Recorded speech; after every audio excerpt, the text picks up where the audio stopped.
Welcome everybody to the live stream. I am Shift Happens. I am joined today with Cupcake in the commentators booth. We are at Nurburgring GP Circuit for today's competition. Today's layout is kind of a fast and tricky layout. Give you guys a quick flyby of the track here. But they're definitely going to be pretty hard. I agree. There's a couple of sections that I think are going to be the driver's worst enemy today. Starting with the initiation here, the drivers are able to use the rumble strips here, as you see. They want to stay kind of wide through this inside clip, going to this outside touch and go, nice smooth wide line to this uphill section where you're going to flip to an outside touch and go to a long sweeper with an inside clip on the mid track, where they're going to extend to another outside touch and go, to an inside clip, to a wall ride that I think is going to be the second portion of the track that drivers have to be wary of. Forgive me for not having my drone camera plugged in today, so I'm using mouse and keyboard for this. So if it looks a little laggy, that's my bad, I'm sorry.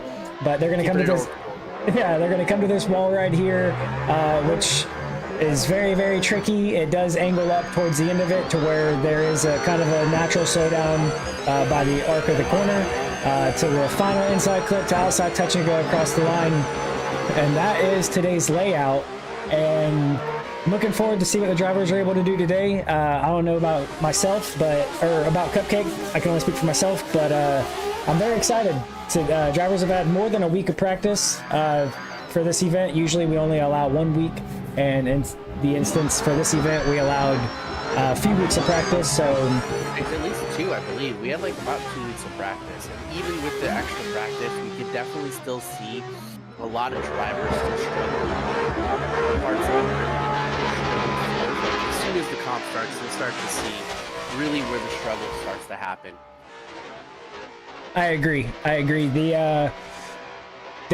Some guys definitely seemed like they were getting it towards the end, coming up close to the event, especially like with King of the Hill and stuff, being able to, you know, really get in that kind of that battle mode, you know, I would say.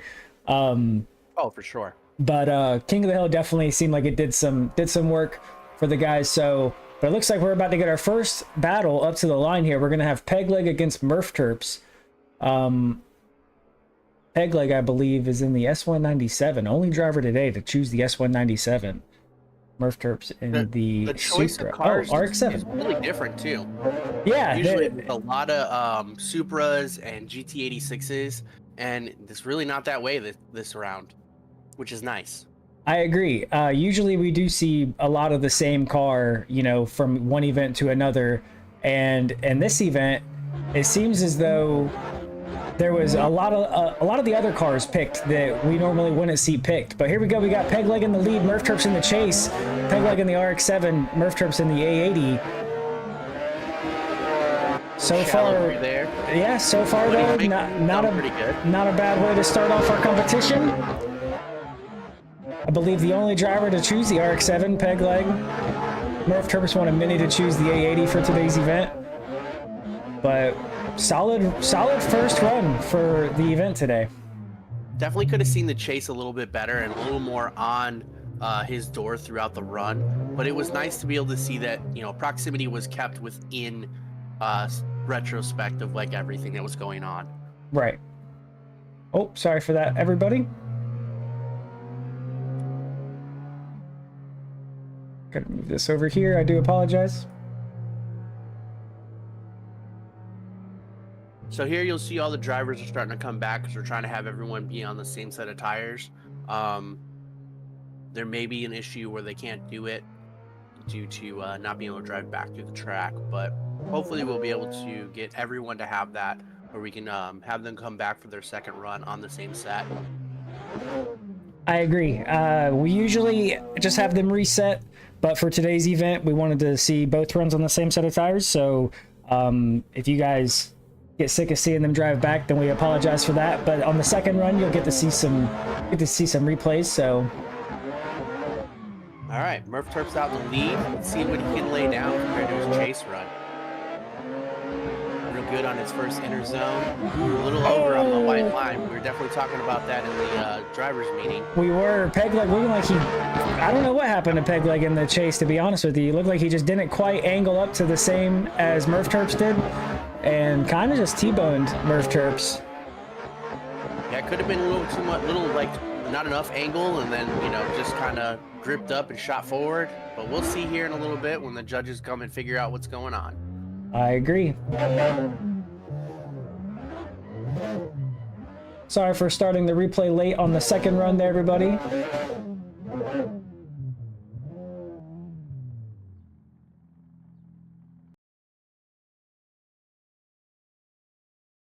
Wasn't quite able to get to the button in time.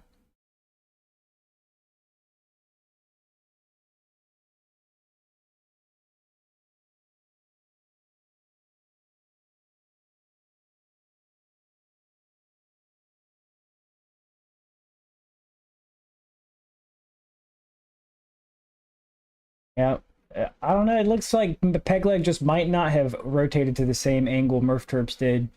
Maybe Murf Terps scrubbed a little bit more speed than peg leg was expecting. We'll definitely see what the judges say about it when they get back with a call.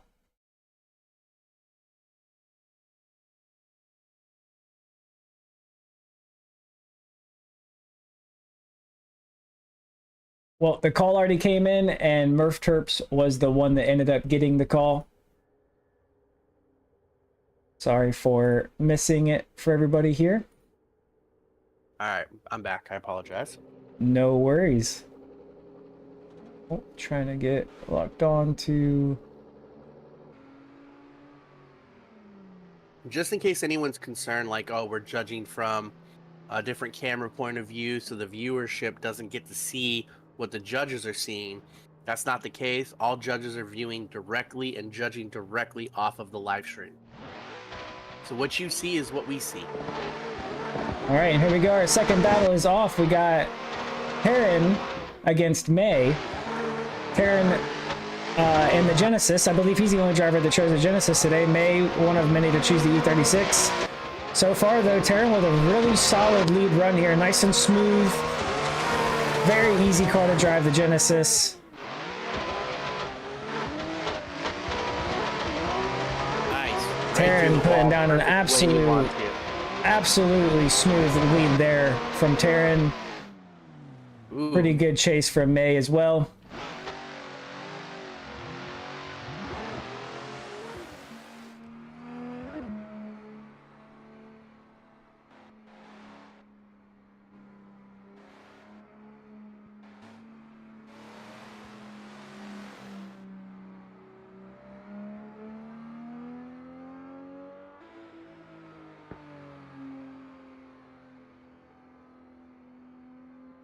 Maybe, you know, looking back at it, hindsight, we should have had the drivers just reset.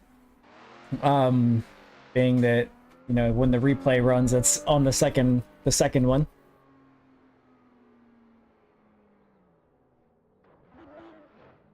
All right, here we go. Drivers are lined up. I'm not quite sure why the camera has not reset yet. Huh. All right, here we go for their second run. May in the lead this time, Taran in the chase. May really smooth in his lead so far. Surprised we have not seen, even though this is only the second battle, surprised we haven't seen more tire drops over that white line on that first outside touch and go. That was a thing that was happening quite a bit during practice, but man, incredible battle from these two guys. Both drivers incredibly smooth in their lead runs. Just awesome work by the drivers today. Well, in that battle at least. And it seems as though our advance gate has teleported somewhere else on the track. That, or we had a server reset. Or not a server reset, the guy's server or PC reset.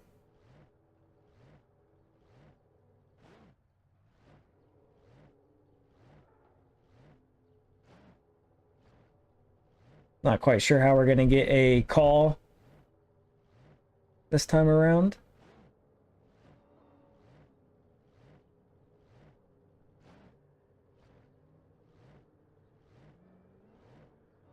Maybe we'll be sending it in Discord. Oh, he said his PC froze.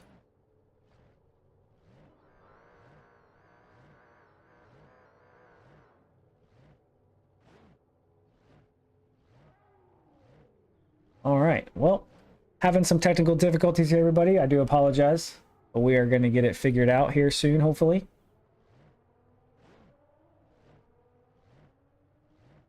I'm waiting to get a call from one of the judges about our last battle.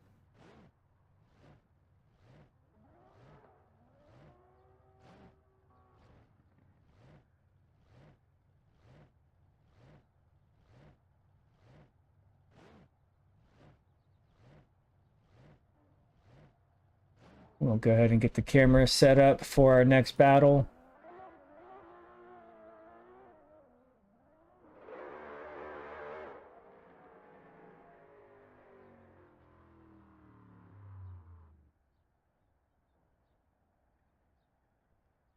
Next battle will be Edvards against Doorbanger. Edvards will lead. Drivers are getting flipped around. Still waiting to get a call from the judges on what the last battle was.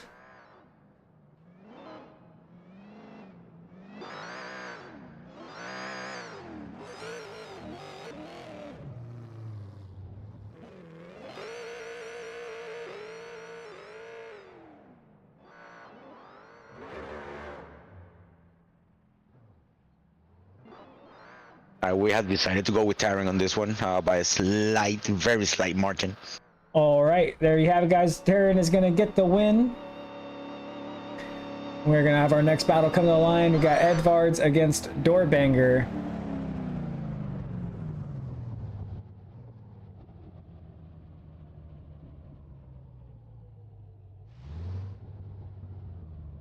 Edvards will lead first.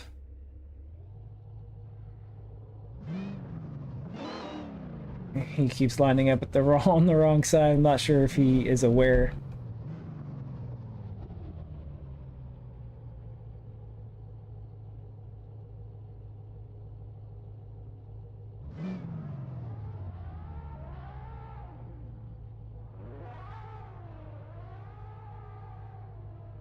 All right, not entirely sure what is happening right now, to be completely honest with everybody.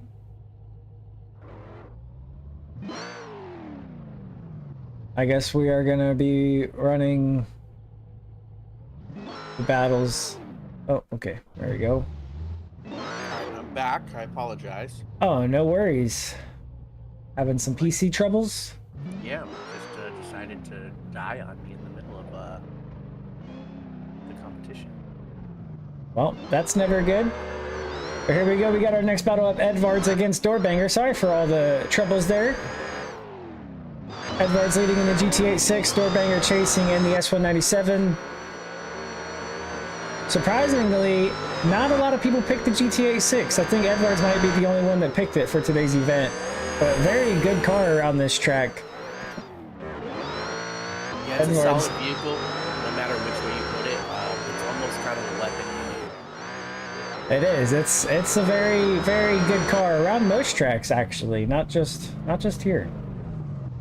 Doorbanger's left a little bit to be desired on the chase aspect of that, but overall was pretty impressive. I would agree. I would agree.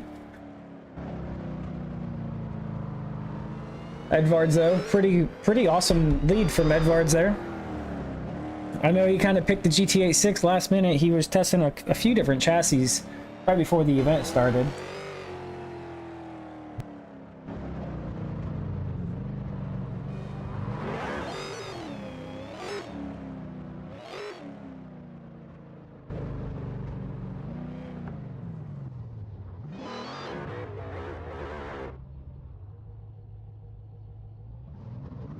All right, here we go. Drivers lined up for the second battle, second run.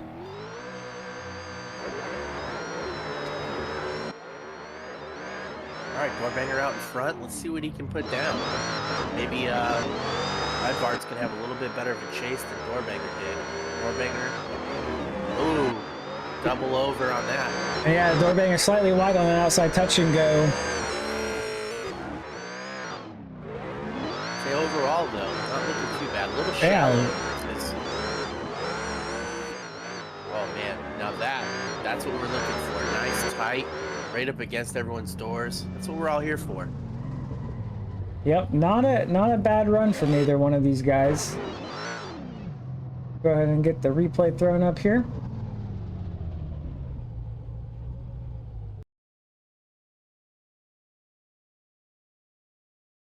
All right, we shall return.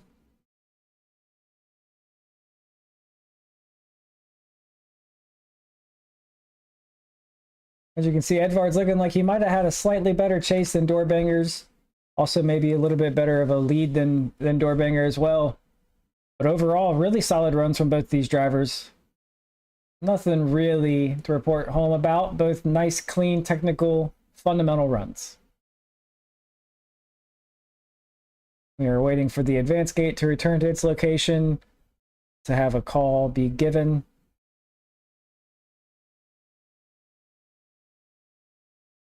We also have a driver just driving around the track. As you can see, Edvards just all over Doorbanger's door in that wall section.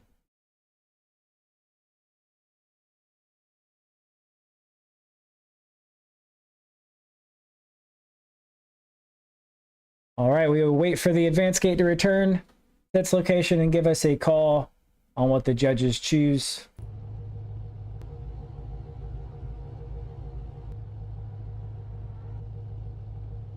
You can see it's working, making its way over here.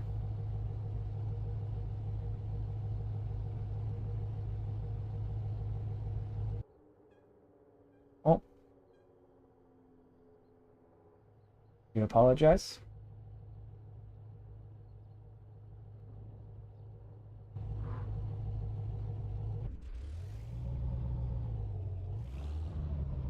All right, sorry for that, everybody.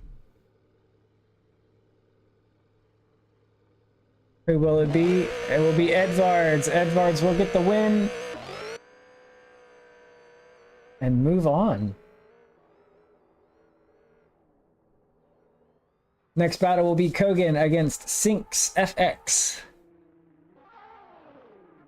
All right. Kogan making his way to the line, giving us some burnouts. Gotta get those tires hot. Kogan in a 370, one of the, what we were talking about earlier, one of the cars not picked very often, you know, for some reason. Very good car to drive, especially at this track. You know, it's a very stable car to drive. It's doesn't do anything crazy. It's very predictable. I'm surprised it's not picked more than it is. Agreed. But here we go, Kogan in the lead with a nice smooth initiation, very wide, tucking in that inside clip, pretty nice. Sink's gonna have to make up some ground here, get some of that proximity back. The BRZ, one of the faster cars, so kind of surprised he's having a hard time keeping up with Kogan. 370Z though, yeah, 370Z also is a fairly quick car as well. Nice angle. Very smooth lead. Ooh, nice tap though. Very smooth lead there from Kogan.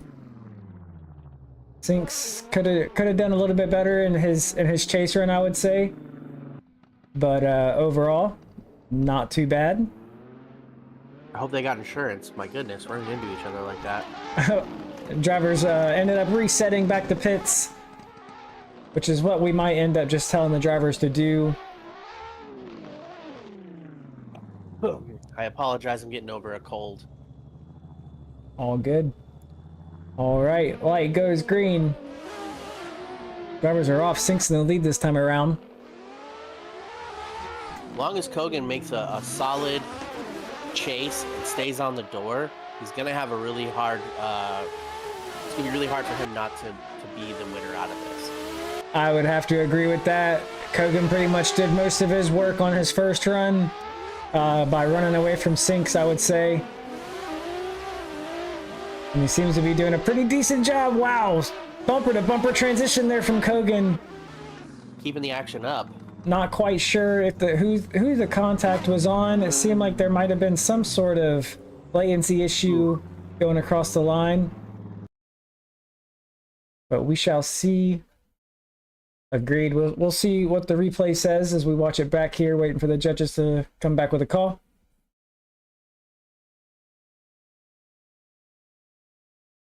Seemed like some kind of desync situation happening towards the end of that second run.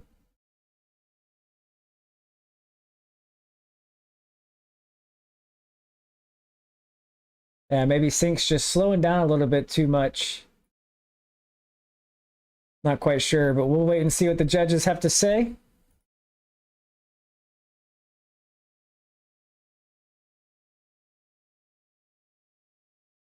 Will it be Kogan or will it be Sinks?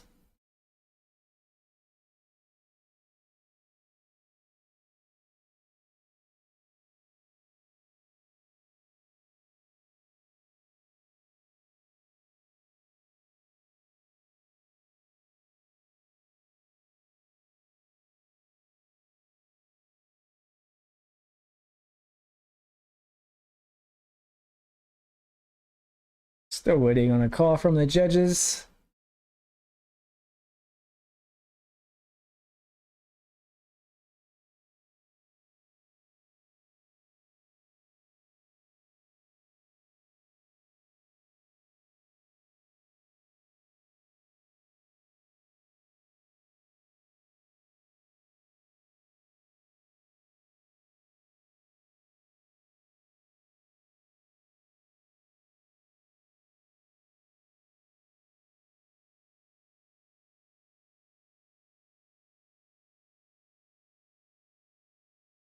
Get a little bit different camera angle as we wait for the judges to come back with a call, so a little bit easier to see.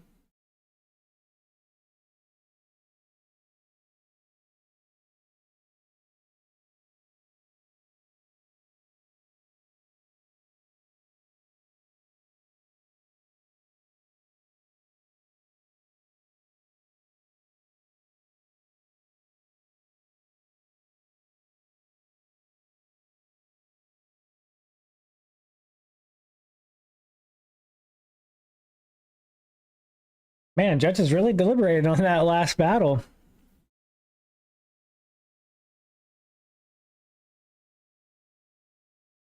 Maybe they noticed something that I did not.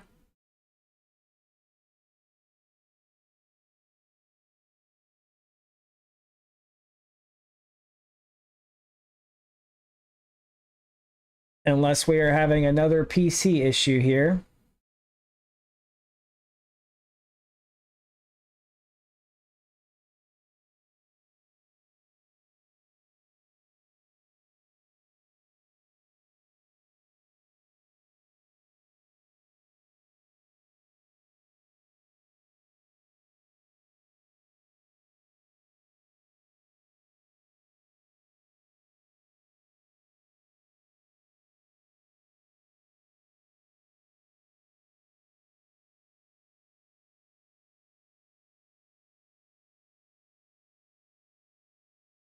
All right, at this point, we might as well just sit him again if we can't come up with a decision.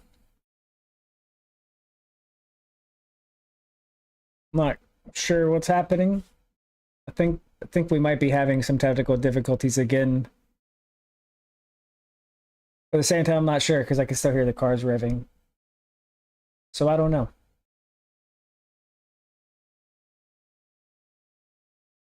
All right, well, Sinks advances. I gotta know why was that call made? Yeah.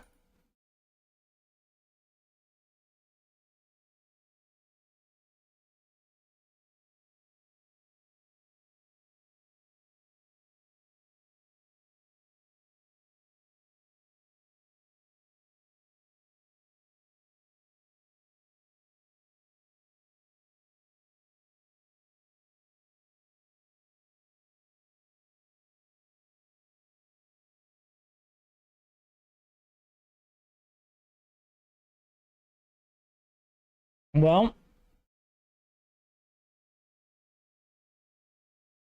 this run was definitely an interesting one. I'm not. It seemed like both drivers were having some issues with their cars.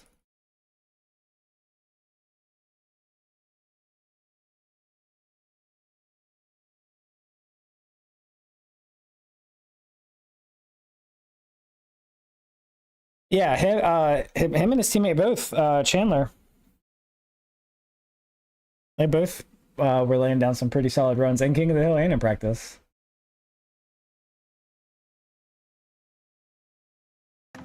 Oh. You can't hear any of us? Yeah, I had it muted and I wasn't aware. Oh no! Yeah, that was my bad.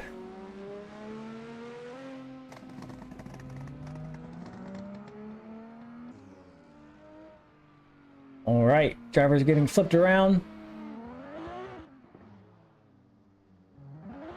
Hopefully they can clean up the runs and try and salvage something from either one of the drivers. Yeah, I'm not positive what was happening the first battle, to be honest with you. I didn't see much of tennis practice, but that was definitely not that wasn't what we were seeing from Charles in practice, at least. So Right. Missing that inner zone a little bit. Ooh, straightened up. yeah, both drivers having some pretty big errors there on the first inside clip. Tim looked like he might have thrown a little bit too much angle, and Charles kind of the same thing, but he was out a little bit wider than Tim was. But both drivers cleaned it up towards the end of the run, and not too bad. Not bad, not bad.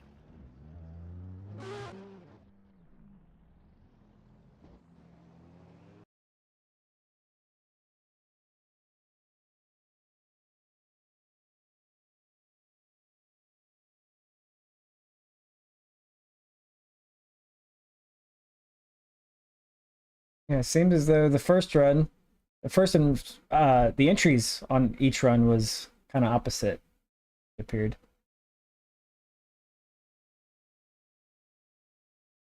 Looking back at the replay. Yeah, I'm not sure what happened to Charles going across the line in his chase run. He kind of just looked like he just let out a throttle a little too soon and just let the car die out straight. And then, yeah, both drivers just a little too much angle on an initiation in the second run. One wide, one shallow, though.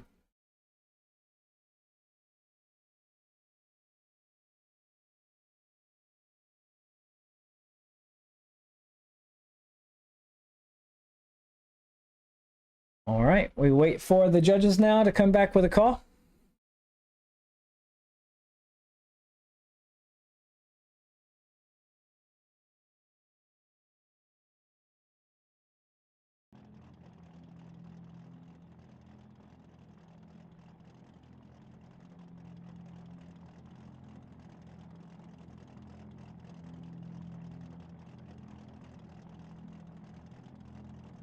And since I had the stream muted, well, not the stream, but the cars and the desktop audio muted.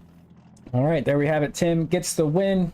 A little bit of an explanation for why the other battle went the way it did was because they put fault on Kogan for the contact. I know I had him muted, so nobody heard that, but... All right. Shows the winner. I don't. Oh, there they go. Okay. Yep, Tim is the one that gets the win and moves on, and that is it for our Group A. We're going to have Group B come in and get a couple laps of practice. So they will be coming in now.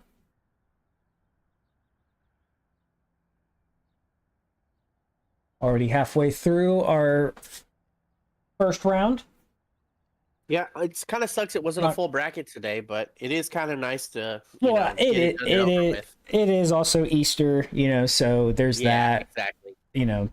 So can't really blame anybody for not being here. Happy Easter, everyone that's watching. If you're watching. Yeah, happy Easter to everybody. Thank you guys for choosing to be here with us during the live stream, the competition, even though, it is Easter. It is the day of Jesus. That is correct.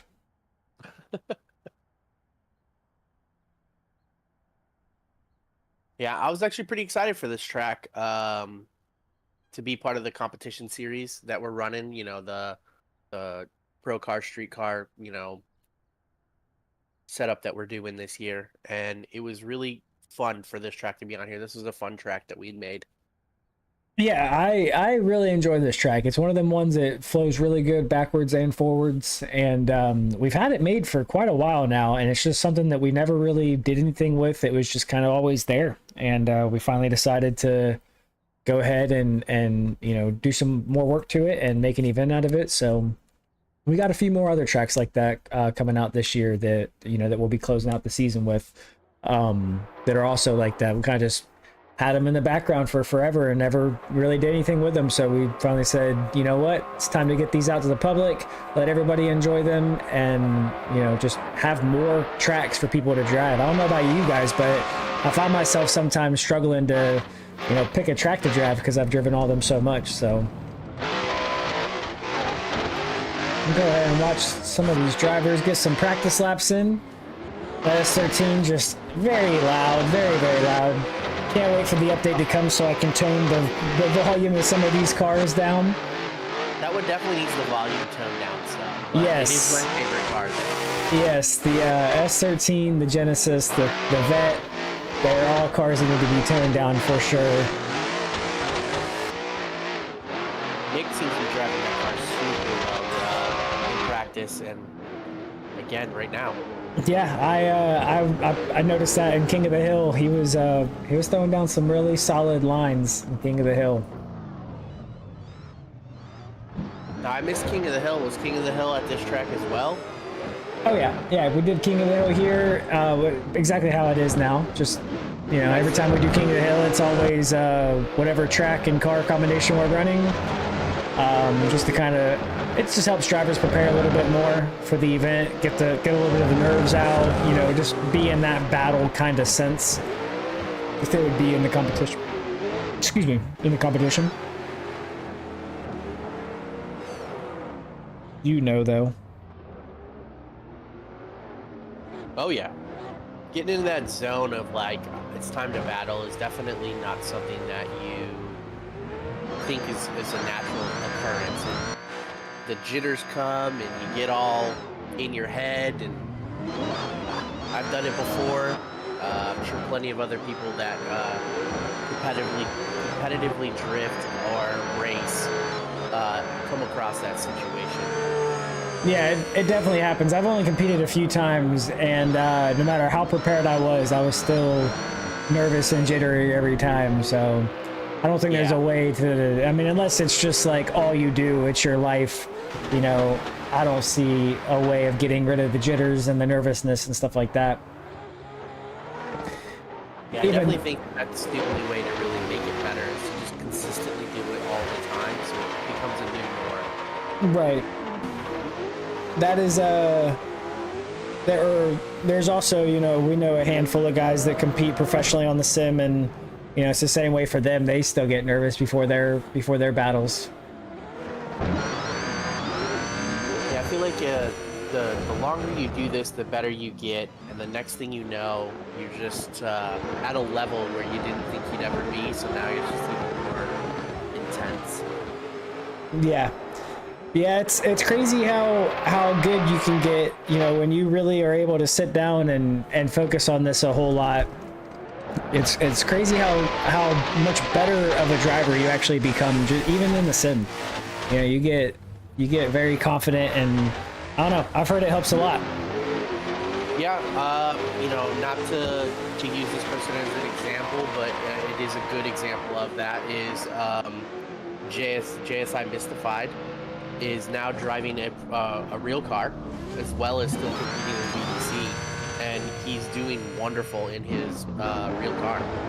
Wow. So, and I think that's why he made the shift to his BMW instead of what was he running last year, the S15s? I'm not sure. I think it was the S14. Oh yeah, it was an S14.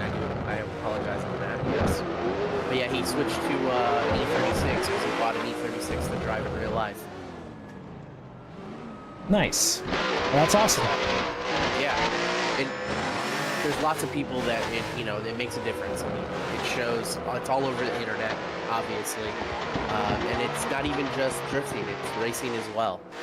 Not that the person I'm going to mention next, Max Verstappen, is not a phenomenal driver to start with, but a really good example is he jumped straight into a LMP like GT style car when he's a Formula One driver, and was on pace with the lap record and with the team currently drives. So in a car that he'd never driven before, not even in the sim. That's amazing. It really is. All right, well, we got our next battle at the line. We got Diaz against Salty Norman. That's a fun name, Salty Norman. Yeah, I like it too. That C7 out there, man, that is such a killer looking vet. And it looks good at angle, looks good sitting. It just looks fast. It does. It is a fast looking car. Also sounds really good, very loud, but also really good car to drive as well. It has a lot of point and shoot speed or grip. It wants to go straight a lot of the time. You know, it's Sometimes it's a handful to keep it angled, but very fun car to drive. Exactly. It's rewarding if you can keep it at angle. Right. And Diaz looking like he had a slight little bobble coming to that outside touch and go. Really good on the wall there. Salty Norman just falling a little bit behind, way inside. Not quite sure what happened to him. Maybe he just kind of over-rotated a little bit coming across the line. That's kind of what it looked like. It looked like he needed to shallow up because he was going to... Awesome. I crashed again. Your PC crashed again? No, but Content Manager did. Oh no. What's going on? Well, at least it wasn't the PC. Yeah, I can still see what's going on, which is good. All right, we got the drivers flipped around. We got Salty Norman in the lead this time. Diaz in the chase. And they are off. If Diaz can stick it to Salty Norman pretty well, he's got a good chance of keeping this one on top. Salty Norman really fast that inside clip, going way wide over that white line. That's a 0. Very, very bad mistake there from Salty Norman.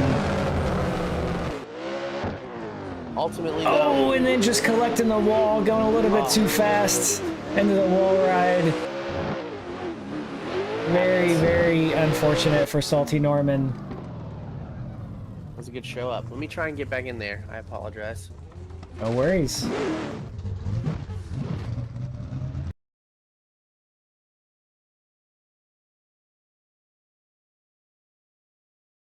Yeah, Salty Norman just going a little too wide on that initiation, going right past that inside clip and going way wide of that touch and go.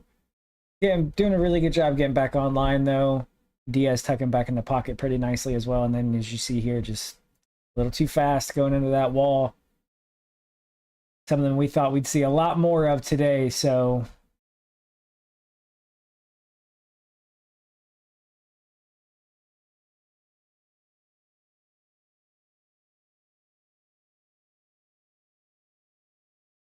Diaz with a really smooth initiation of that inside clip, tucked in very nicely, setting himself up pretty nice for that outside touch and go, but little shallow on that line, that or inside clip there, a little too close to that line. Now allowed himself to get out to that touch and go. Man, I can't talk today. Sorry, everybody. Getting all tongue-tied. All right, we were waiting for the judges to get back with a call. Also waiting for our advance gate to make its way back over here, as it unfortunately was bunted from the server.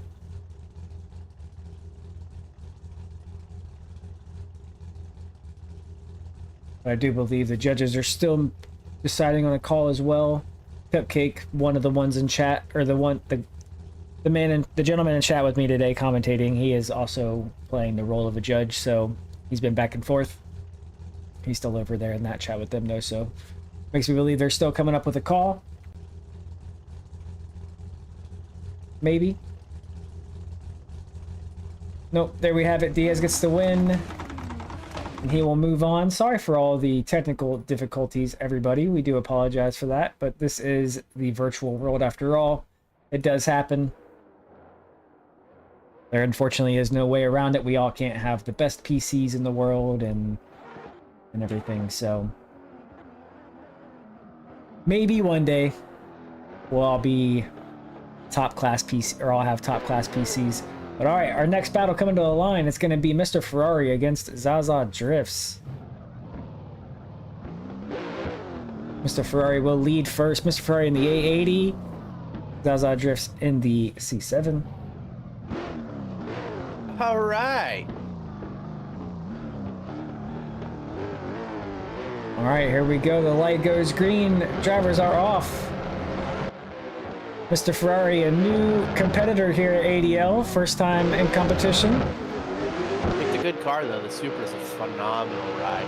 It really is. It's one of the cars we were talking about earlier that's not really picked a whole lot, but usually when it is picked, the guy that picked it usually performs pretty well. So Mr. Ferrari, you can see here, putting down a really smooth lead run in it, but Jalen, Zaza Drift staying right there with him. Kept a pretty safe but close proximity, I would say, around the entire layout. That was pretty much textbook. That's what we're looking for. Agreed. Fundamental ride from both guys.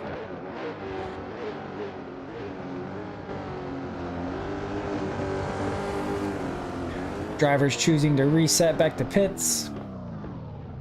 Also, some drivers not able to help it.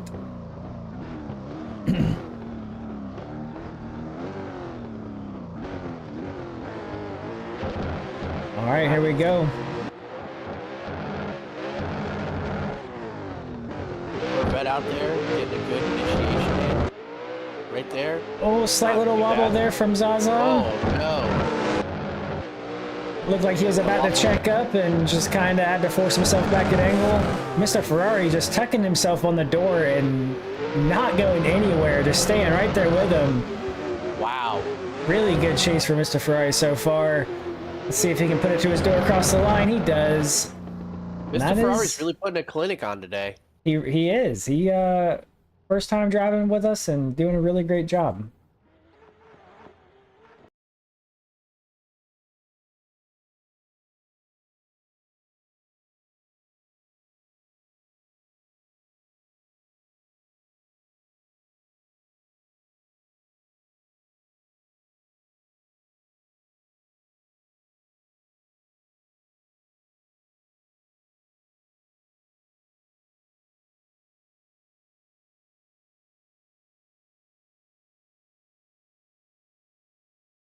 All right, Mr. Ferrari got the win. He moved on.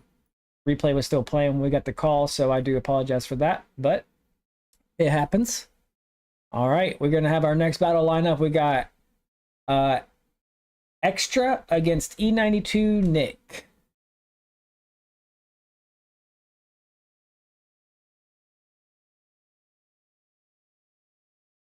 I could not tell you, to be completely honest with you, man.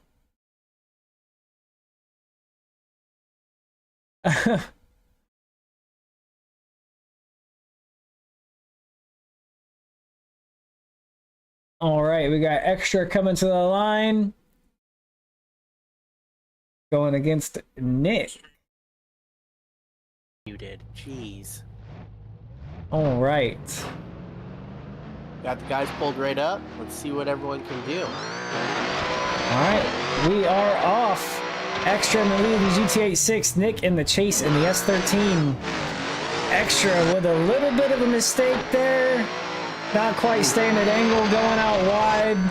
Nick doing a good job avoiding contact with him, but let's see if Nick can get this proximity back as Extra gets his way back online. Extra just going a little bit too hot and not quite getting the angle he needed to get to on the line.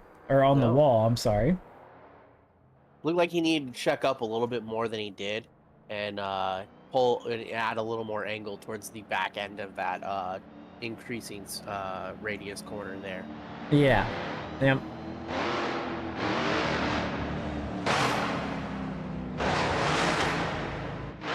Don't forget, guys, the chat is up and running. Don't forget to post a comment and see what so we can see what you're thinking as well.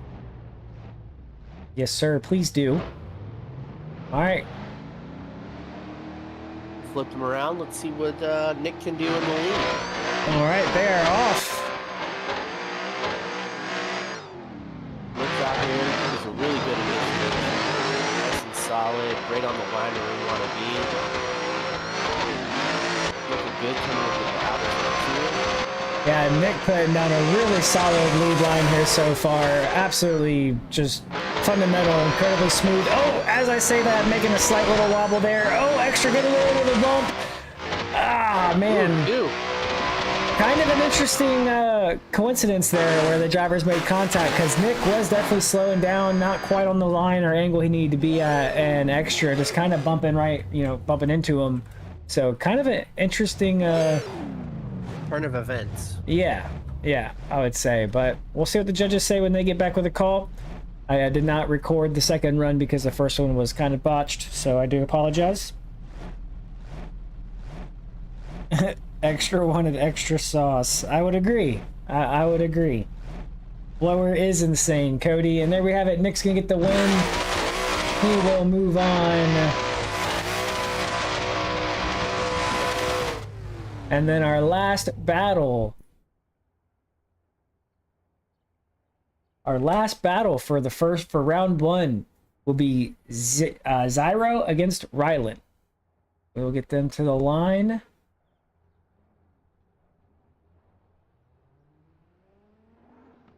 Ryland in the BRZ. Sir?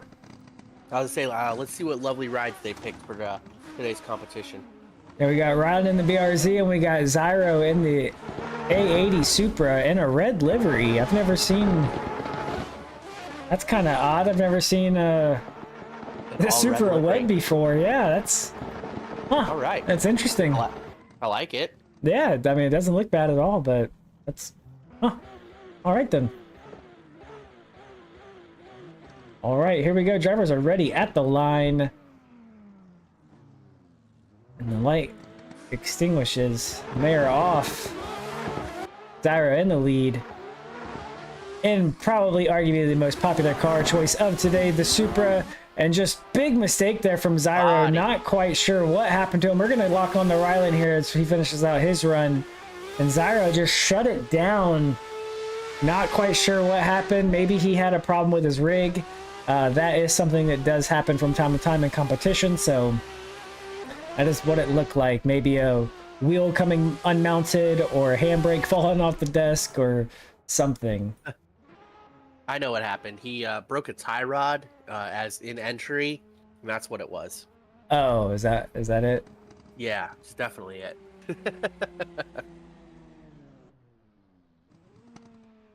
All right, Ryland back at the line, ready to go for the second run. And Zyro nowhere to be found. Zyro still on track, making his way here.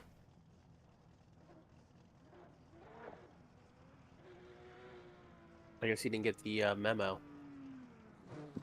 Oh, there it is. All right. Here we go. Drivers lined up again for their battle. Let's see if Ryland can lay down a solid lead and, you know, run it out. Maybe Zyro will have better luck this time on the chase. We shall see. Ryland doing an all right job on the initiation, going a little bit wide on that white line. Not quite sure if he put 2 tires over, but definitely put 1 tire over. And Zyro just having all of the bad luck in the world with that A80. And to shut it down again for his chase run. Ryland going to finish out his run here. And I'm sure that is going to put the nail in the coffin for Zyro. Let's see what the judges have to say.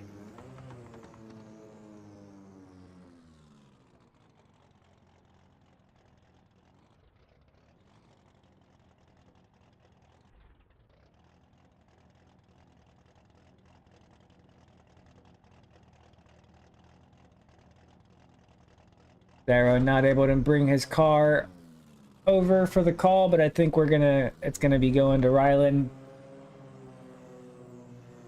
anyway, and it does. And there we have it. That concludes our first round. We're gonna be moving on to top 16.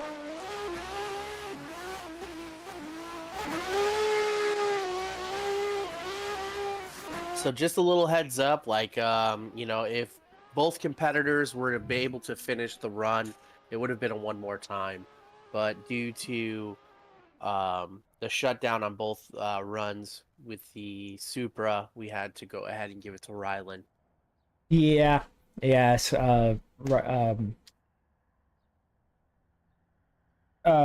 just, you know, not able to complete either runs. Definitely set himself up for it, but we're going to allow our next group to join in here. We're going to take a quick commercial break, allow myself to go use the restroom, allow my other commentator, Cupcake, go use the restroom if need be, and then we'll be right back to jump into top 16. You got it.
Yeah, so if you didn't see earlier, you know, making comments into the chat, you know, to post in there, Zyro, turns out he's 3 weeks in on a wheel. Whoa. And he was super nervous. So props to him for coming out here and trying to give it his best shot. Yeah. But that is the prime example of what we try to do here at ADL, where we want everybody, no matter the skill level, to come and compete. And the more you do it, if you're still watching Zyro, the more you do it and the more used to it you get, and the more you come in and drive with us, the quicker you're going to get, or the faster you're going to get better. So you're always welcome, man. Come in and practice with us. Whenever you see the server set up, always jump in and you'll get better much quicker, I promise, man. Just keep it up. Definitely enjoyed having you out on the track, you know, no matter what the situation was. For sure, for sure. But we got our next battle at the line. We got Legacy against Murf Terps. Legacy in the R34. Murf Terps in the A80. R34 is another car that's really good that was not, it's not chosen often. It is. It's a very easy car, very, I guess, it's predictable. You know what it's going to do from one moment to the next. It's a super good car to drive. Good for new guys, good for even guys that are, you know, been driving for years. So one of the ones that is, you know, not picked a lot for some reason, but definitely should be. Yeah, I guess now since I have one, we'll definitely be making them look cooler.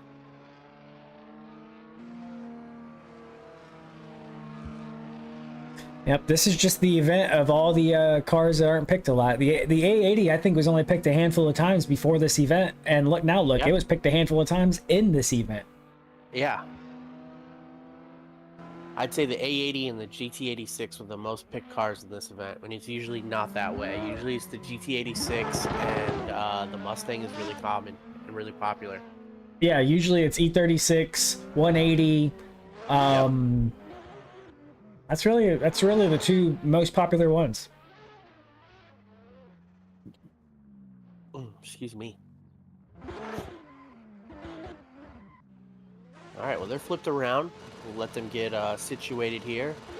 Light's about to go. Here we are. Murf Terps out here in the lead. Let's see what he can do out in front with that nice clean air. Oh, big flick there from Murf Terps. Lots of angle, lots of speed. There we go. And Legacy able to tuck himself right in there and avoid contact. Legacy tucking right up to his door, almost going wheel to wheel. Oh, Legacy right bumper to bumper on that transition. Legacy, incredible job in the chase so far. Let's see what he can manage as they make their way to the line. Legacy's falling back a little bit on the last little bit of that of the track, but really was putting down a fantastic chase run. Agreed. Definitely put down a really good chase run. Going to be an interesting call here for sure. See what the judges come up with. Both drivers definitely had their little mistakes here and there, but both had an incredible display of talent at times. So it's going to be an interesting call for sure. Judges definitely have their work cut out for them.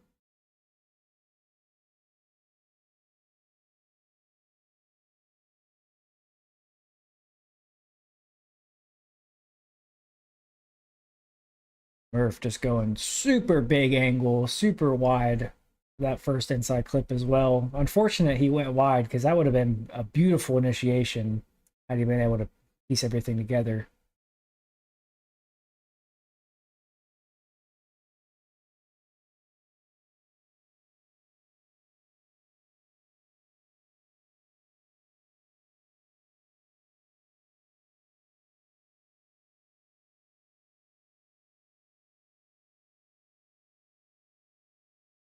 We wait for the judges to come with a call now. For our first battle, the top 16.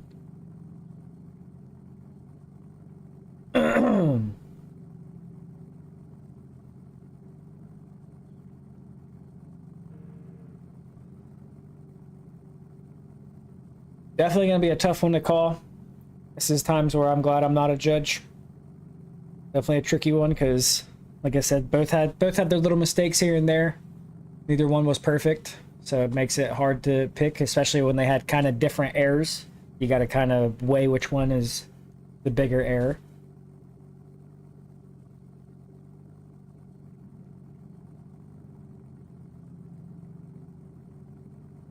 While we wait for them to come with a call, our next battle was going to be Taran against Edvards.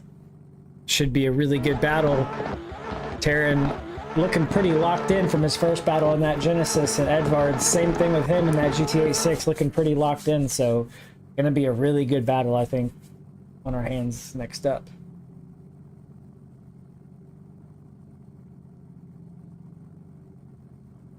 After that, we will have Zelda against Sinks, and then after that will be Damod against him. Imseria. And that will close out Group A, and then we'll have Group B make their way in here. Close out top 16.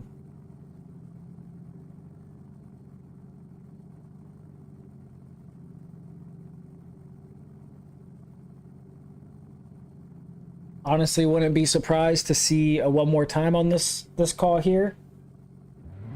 It's one of them ones that is kind of, that's the best option to go with, just because, you know, there's no, well, I'm not gonna say there's no way, but it's hard to feel like you're given a fair call in instances like that.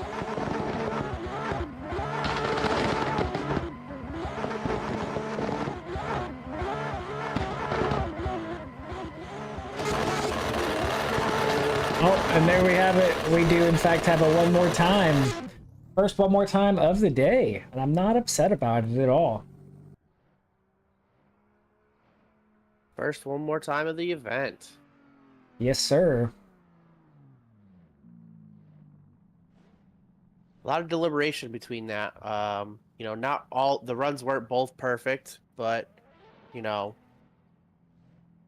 there wasn't enough to stand out, so that's why we shot it over to the one more time. Yeah, that's one of them tricky ones where you feel like you can't really give a correct call, you know, because you're basically outweighing, you know, one mistake for another. Yeah.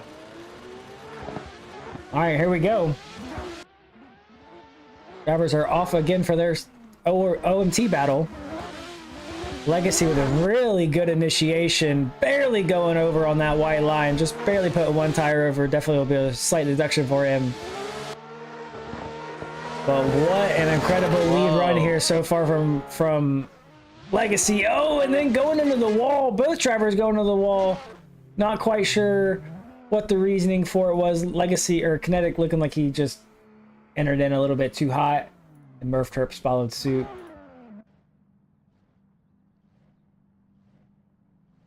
Interesting turn of events on that wall ride there.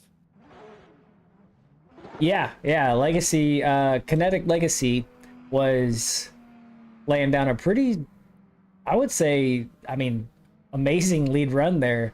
Yeah, it was really solid. And, oh, looks like we got a restart? Is that what's happening? I am unsure. Hey guys, so we're gonna end up doing a restart. Somebody ended up joining mid-run. Oh, okay. Ah, there we go. All right. Well, that Restart makes away. sense. That's another thing that happens from time to time. Get lag that is preventable and ends up messing up drivers.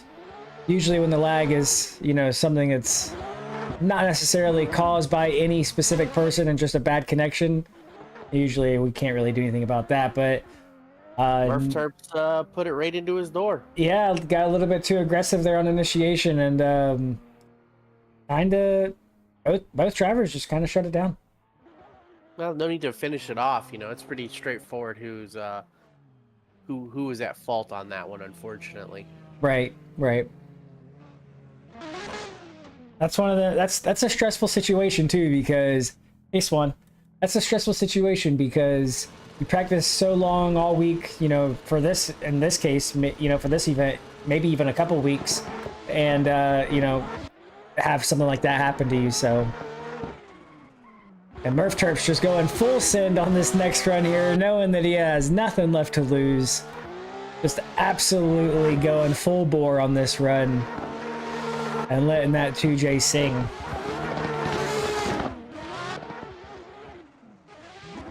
Oh, and then like Kinetic going into the wall.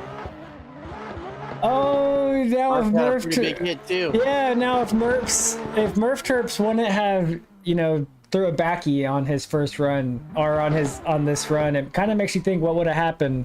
You know, and it's still going to be interesting to see what's going to happen. You know, what the judges choose to call, because you know the first run was incomplete because of Murf, and then Kinetic just put himself into the wall in his chase. So both drivers had a 0. Oh, and our advance gate seemed to have disappeared again. Yep. You gotta love Assetto.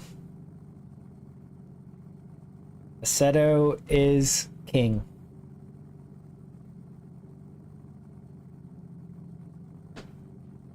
Gonna be an interesting call either way, though, no matter what the judges say.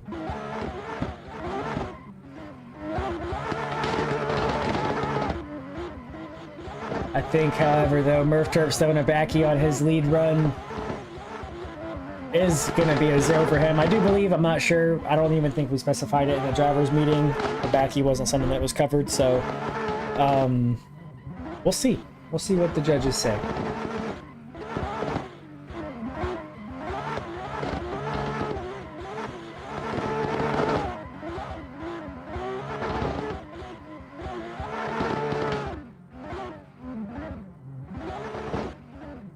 The judges will probably just end up jumping in chat with me to let me know of their call if they happen to get one made before the advance gate gets back over here.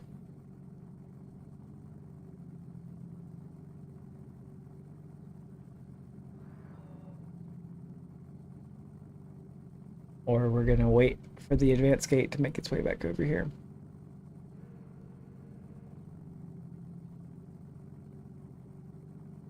Well, if you're still here tuned in with us, then I can't thank you guys enough for being here and watching the live stream today. It means a lot to us. Our next event, oh man, where's it going to be? I'm not quite positive. I'll have to check the schedule, but our next event will be in the street cars. We're going to try our best to have the new pack release. We finalized everything just the other day. So everything is ready to go. There's just a couple of little things that we want to get ironed out before we get them released. So we should be good to go for the next event with the street cars, with the updated pack. And it just hit me what it's going to be. It's going to be Hawkeye Downs, a track created by Assetto Drift League, located in Cedar Rapids, Iowa, I do believe. Very fun track, small little oval track, but very fun nonetheless. And we have another one more time battle. Very understandable call to make, being that Kinetic zeroed his chase run. So yes, Kinetic zeroed his chase because he hit the wall on his own. Right. Yep. I agree. So it was another one more time. All right, here we go. They are off for their final battle. They can no longer run any more one more times. So, gonna be a very interesting call here. Let's see if Legacy can compose himself and keep everything together and in place, and see if he can not hit that wall this time around. And Murf all over his door, not giving him any breathing room, swapping paint to that sweeper section there, and Legacy really, oh, I was just about to say really smooth on the wall, very, very good on the wall. Oh, and then just over-rotating, and you hate to see it. You hate to see it, especially when the run starts out so good, and then it turns really into something like that. And over-rotation is usually the killer of all great runs. Yes, or just a slight little tap. You know, any little inconvenience can take you out when you're locked in the zone like that. And yep. And you know, it's not like the track is really bumpy either. This is actually a very smooth track comparatively to what other tracks we've ran. It is. It's a very, very smooth surface, but it also is used for like GT3 racing and stuff like that. So understandable. All right. Murf Terp's out there dropping, looks like maybe 1.5, 2 tires. We'll Yeah. see. Oh, Legacy going a little hard, surging a little hard in the side of his door. But Murf Terp's held it together. See if he can keep it. Really smooth on the wall there, Murf Terps, and Legacy just shutting down his run. Almost as though he was just kind of bowing out of the competition, made too many mistakes in his chase run, and just kind of shut it down. And now we will wait to see what the judges say when they get back with a call.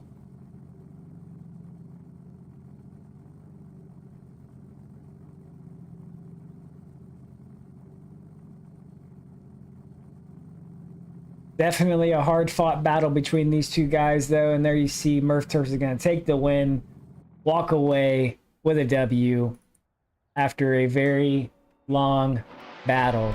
Well-deserved victory. Up next, we got Taran against Edvards. He has. I've been seeing him over there waiting on the side.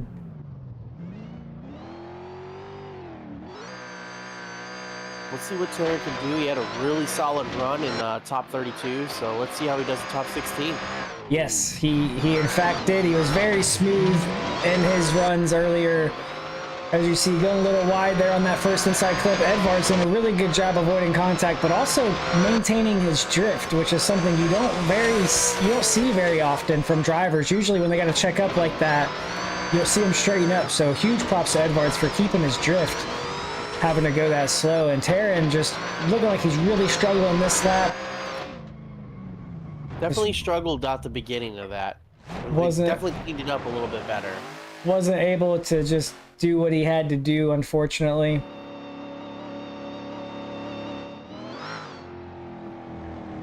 We'll see what they do as they flip around. Edvards will lead this time. Darren will chase. Sorry about that.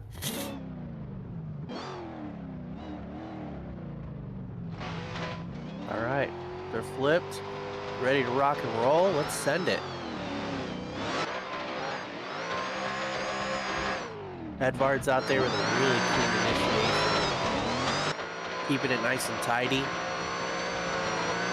Exactly what we were looking for, staying in the zones where we want to be, not jumping over the white line, keeping that nice clean proximity to the inner clip. Let's see how he does on the wall. Wall's looking nice and solid, maintaining the angle. Had a little bit of a bump right there. Could have just been a miscalculation of adjustment, but maintaining a really clean run overall. Yep, Edvards really solid lead. Did give the wall slight little smidgen of a kiss there in his lead, but very tidy lead, I would say, from Edvards.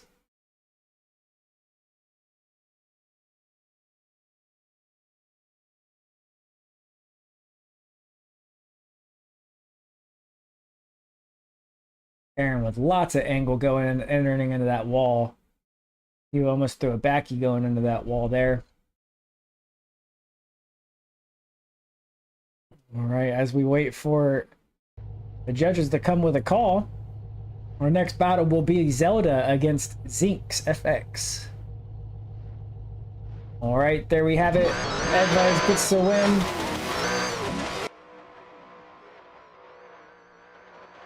Good runs, good And runs. moves on. Maybe we can convince Taran to jump in as the final judge. Well, not the final, but one of the judges, since Time is not wanting to play judge today. No, Time has to continue judging. That way I can stay here and commentate. I agree. I agree. All right, well, we got our next battle at the line. We got Zelda against Zinx. It's not Zelda and Link, it's Zelda and Sync. Oh, man. All right, Zelda and the 836, they are off. Synx in the BRZ. Oh, Synx with a little bit of a problem there on initiation. Not quite able to get that car to angle. Not sure if he's having a bit of a problem or what, but Zelda really smooth lead so far. Hitting all the points where we want to be hitting and Exactly maintaining. right. Very snappy transition from Zelda onto the wall, and then it's a little too hot. Ooh. Collecting the wall, very unfortunate. It's really solid lead up until that point. I don't know what it is with E36s and walls, but it's really just not a good thing overall.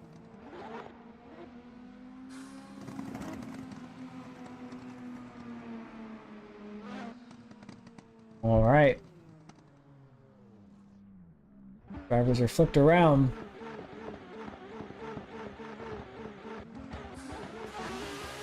And they are off. All right, Sync's out here in the lead. Let's see what he does. Maybe he had a little bit better of a launch, initiation, which it definitely shows. Getting a little bit of some bumps from Zelda. A little shallow on outer two. Definitely looking good though. A little shallow there. I think he's definitely kind of just trying to look like he's trying to go fast. Oof, and then hitting that wall, putting it in there hard. Yep, definitely interesting run. Yeah, interesting run since both drivers, hit the wall. I definitely think it's going to end up having to be a one more time since there's not much to judge off of. But seems as though Syncs might be having some sort of like a connectivity issue, if I had to guess.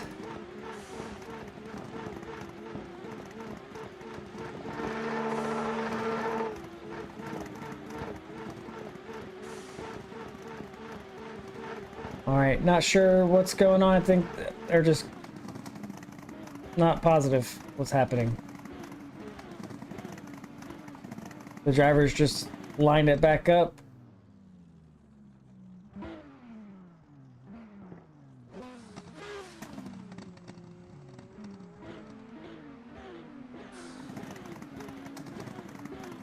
All right, I think I need one of the judges to inform me on what's going on.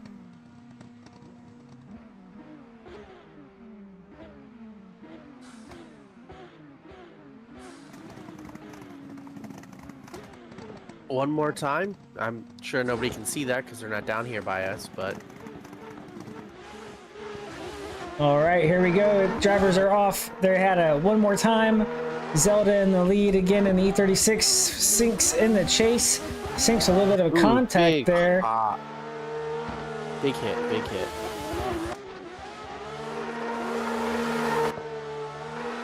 Zelda So hard on the brakes there, stretching out to that outside touch and go. You could just see the whole front end of the car lock up. Very smooth in the wall. Zelda was though. Syncs looking like he's struggling to maintain proximity. Let's hope he can pull it together in his lead We just run. found out that Sync is on a controller, and that could be a part of the reason why he's struggling. That could indeed be what he is having a problem with. Not many people are successfully good at competitive drifting on a controller. Now, it could be could be wrong, could not be on one, but this is what I've been informed. So let's see what Syncs can do now. He's out in the lead, and see what he can do. A little bit of some wobbles right there as it goes to initiate. Yeah. Sync's just having a really hard time keeping the car at angle without, you know, putting in extra inputs. In the comment section, we just got a comment saying that Syncs is on a wheel. Spinfire or Spirit Fire or Spirit FX is currently spotting for him. So we were wrong. Hey, like I said, I wasn't sure if the info was right or wrong on. Yeah, it seems like you're just having some slight issues keeping the car at angle. Not quite sure if he I know sometimes my pedals like to slightly they're like slightly activated unless I like reset them or recalibrate them, whatever you want to call it. So, and it seems like that could be something that's happening unless he just has it completely super gripped up that way. Zelda reset back to pits.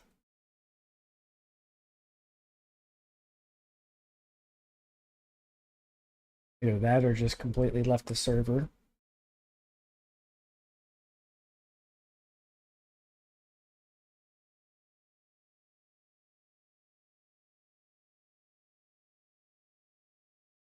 Oh, and there you have it. Zelda's going to get the win. Zelda will get the W. Move on. Syncs, unfortunately, will be eliminated. Kiana asked, is that 3-point initiation allowed? I would have to go back and watch. I wasn't paying attention enough to notice one, unfortunately.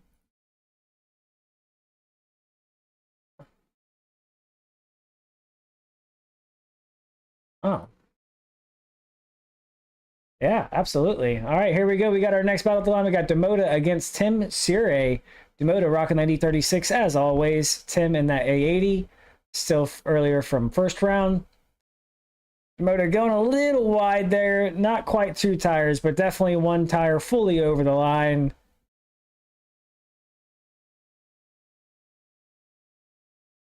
Pretty precise so far after that. Tim sucking right up on the door of Damod there.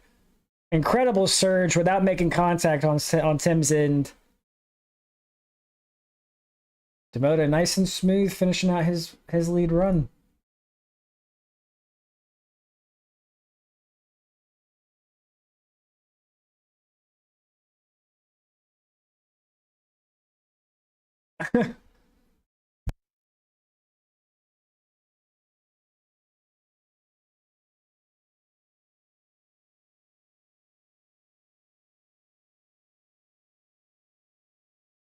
All right, here we go. They are off.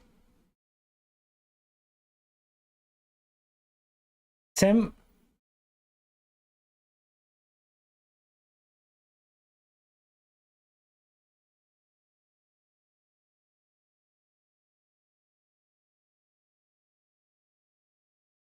Oh.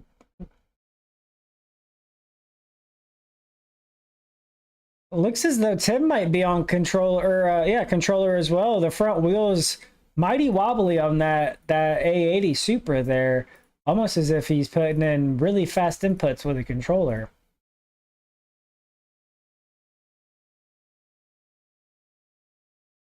Oh, could be low yeah, low steering rotation.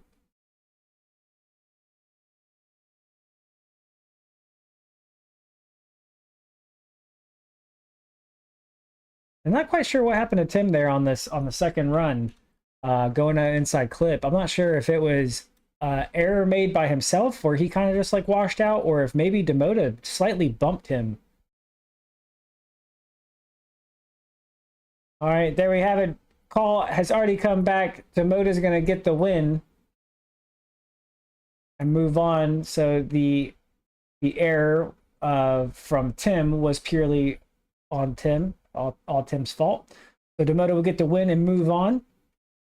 That's it for Group A for top 16. We're going to have Group B come in here. We bring everybody in groups so that way it prevents lag as much as possible. So that way everybody has a pretty fair chance of competing and you don't got to worry about any lag or latency issues or anything like that, desync, whatever you want to call it. So we're going to have Group B come in here now. our first battle of Group B is going to be Carrot against Diaz. So Diaz joining us again from, or moving on from round 1 from top 32. And see him battle Carrot in top 16.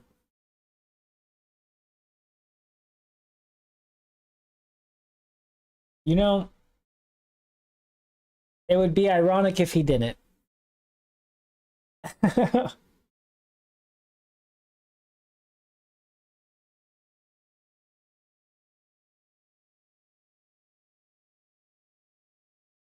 Unmute. Oh, okay. I don't have desktop audio. My bad. So it sounds like I'm just talking to myself then. Oh, sick. Yeah, Well, I keep I'm forgetting here, to guys. unmute the desktop every time we come back from the replays. So, yeah. So the live no. stream just sounded like I was just talking to myself. Like I was clinically insane. Unfortunately, I hate to say it, you know, you've done really well for a long time running these live streams on your own. So being able to have someone else to shoot back at with commentary is definitely helpful, I'm sure. I don't even know how to describe it. Like it's weird to say that it's a relief, but it is. You know, having somebody else commentate with you, so you're not just, you know, doing everything by yourself. Like, I don't know. It's much better than doing it on your own for sure. Because when you're by yourself, you just like you find yourself repeating a lot of the same things over and over again, not knowing what to talk about, you know, and whatnot. And then if you're like doing something that like, because I'm controlling a bunch of other stuff besides just the commentating, so if I'm doing something else, you know, and I don't talk for a couple seconds, and it seems like I wasn't talking for a long time, and there was just like a bunch of static, like dead static on the live. So Well, like there's been many times where I had to go back and watch the whole live stream the next day because I felt like, you know, it was just, I don't know, like it wasn't up to like standards. Yeah, basically. So. Well, I've never felt that you've done a terrible job at all in any way, shape, or form when it came down to commentating. And wow, Ryland did a little backflip there. It's interesting to be in fill some of these shoes that you have, you know, placed out. So. Well, I'm just glad I got people that are willing to put them shoes on from time to time. So definitely helps. Definitely helps for sure. You know, I like to say there's no ADL without the drivers, which is true. You know, that's 100% true. But it also couldn't be done by just one guy. So there is no ADL without the staff as well. So, you know, it's pretty awesome to have people want to be involved in something that, you know, you built, and it's, I don't know, it's cool. It's a cool feeling for sure. Oh no, it definitely is cool. I really enjoy the fact that, you know, the people that are involved, that are staff of ADL, are staff because they want to be, not because they're getting paid to or anything like that. So, you know, they're here for the community and to make it better, and, you know, be able to provide fun, stress-free, hopefully, competitions for everyone to join in. That's exactly right. That's what we're all about here. So, yeah, I definitely missed the last few events that we did. I was busy doing a college skills thing. So it's this thing called Skills USA, and you compete to like build stuff, and you compete against other people in your state. And each state has a state conference, and I got 4th place in mine. So I'm not going to nationals in Atlanta next month, or 2 months from now, God, unfortunately. But yeah, it was a really fun experience, but it took up a lot of my time that I had previously planned to spend on the sim and running events with Shift, and I had to take time away from the sim to make you know, stuff in real life come together a little bit better. So. Hey man, that's what you got to do sometimes. You know, there's going to be things coming up in everybody's lives where they got to step away from the sim and, you know, focus on what's going on in real life. And, you know, here soon, I'm sure I'm gonna have, you know, something like that happen. So Yeah. you know, it happens, man. It's part of life. You know, we can only designate as much time to this as we can, you know, and just as long as we give it our best whenever we're able to do it, that's all that matters, you know. And Oh, yeah. just having guys that come out here and enjoy competing for us and stuff like that, it's just, you know, that's what does it for me. You know, having guys, you know, I'm not gonna lie, there's times where it does get hard, you know, to like do events and whatnot, you know, manage your time, you know, successfully and whatnot, and still focus on everything that's going on in real life. So, you know, but seeing people register, seeing guys register, you know, immediately, as soon as the link's posted, you have 5, 6, 7, 10 people already registered, like within 5 minutes of posting the link. You're just like, man, it's an incredible feeling. And that's what drives us to keep going, is seeing guys that want to come and keep doing it, whether they do it because they just enjoy drifting or they do it because they come doing it with us, or they just enjoy driving with us. Regardless, you know, just seeing people want to come out and compete in something that you're doing is very cool. So it's I don't know how to describe it. Yeah, I don't know the words to use to describe it, but it's amazing. We can't thank you guys enough for sure. But we got our next first battle. group up. Yep, This is the top 8, correct? No, this is still top 16. This is just Group B at top 16. We got Carrot against Diaz. Carrot, one of the only driver, I think the only driver today in the S15. We'll see what he can do. I know he did very well in King of the Hill. Was putting down some really solid lines. Very smooth, a little wide on an inside clip there. Diaz got some proximity to make back up. We'll see if he can make it on the sweeper here, which is a spot where a lot of drivers seem to dive. Carrot, it seems like he has that thing gripped up, running away from Diaz in that sweeper. A little wide on that inside clip. Oh! Carrot able to hold it together, giving the ball 2 little taps through that section, but still was able to manage it. And just, even throwing all that angle, Diaz just unfortunately wasn't able to make up the ground that I'm sure he wanted to get on Carrot. So we'll see what he can do. That was in his solid lead run by Carrot. Solid lead run. Yeah, he was pretty fast, and also, you know, had maintained a lot of angle throughout the whole track. So. Yeah, you know, there was a lot of controversy there in our drivers meeting this earlier on about, is, you know, the low angle going to be an issue because people are running away from other drivers, and I'm excited to know that it's not a problem. Yeah. I mean, Carrot, you know, he was you know, a lot of angle and was even a little bit wide at times, and was still fairly faster on the track. So good to know there's not only one way to be fast around here, but drivers are flipped around. Diaz in the lead now. Kind of similar story here. Yeah, kind of similar story here. This time around, Carrot with a pretty big mistake in his chase there, kind of falling off line, surging really hard up on the door of Diaz there, backing off immediately. Diaz, really smooth lead there from Diaz. Not quite sure what happened to Carrot there on that, going into the wall. It just... Yeah, that was a really weird situation. I'll have to go back and see what the judges think about that one.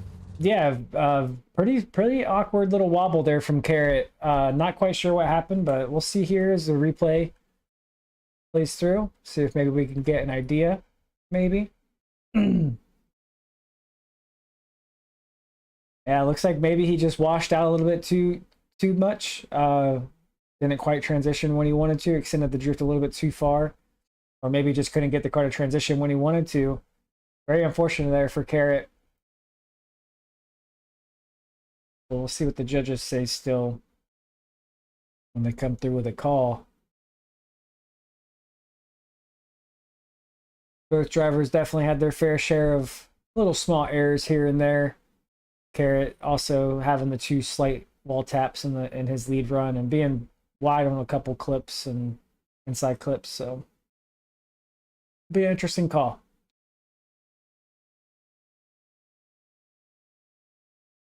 All right, there we have it. Diaz gets the win. Diaz will move on to the grade 8.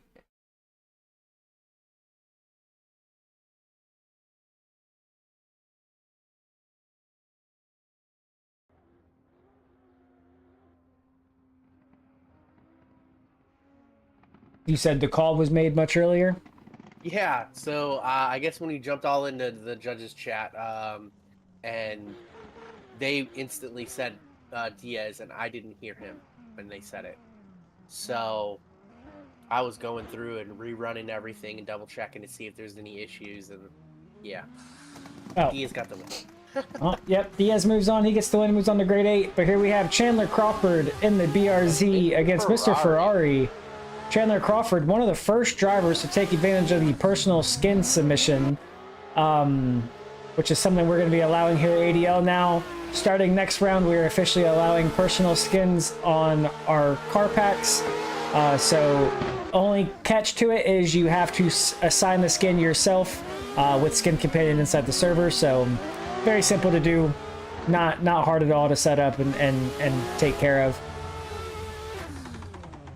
Definitely a super cool feature. Oh yeah, for sure. Let me let Diaz know that he can go back.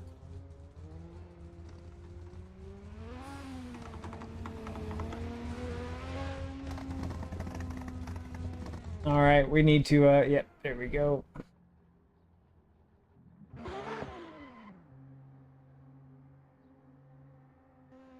we go. So Mr. Ferrari had a really, really solid lead run in top 32, and I'm excited to see how he does again in top 16. Yes, I am as well. I'm excited to see this battle. Well, this next run of this battle, to see his lead. It seemed as though he had a hard time keeping up with Chandler in his chase. Agreed.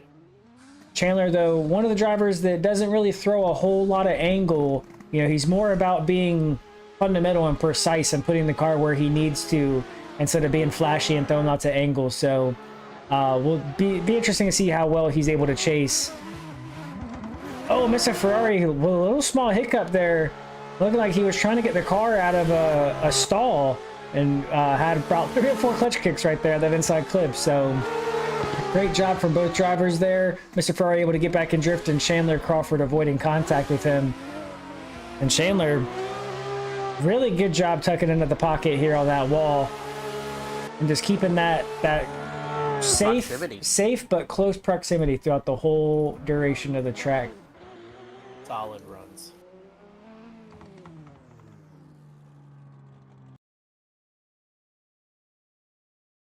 And Mr. Ferrari just looking like he threw a little bit too much speed into that inside clip, hard on the brakes, and just checked up, and then the car was wanting to stall out on him, so he had to clutch kick quite a few times to get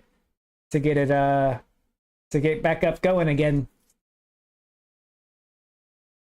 And Chandler just absolutely incredible, precise, clean lead run, and same thing with his chase, just puts the car exactly where he needs to. Very, very, very precise driver.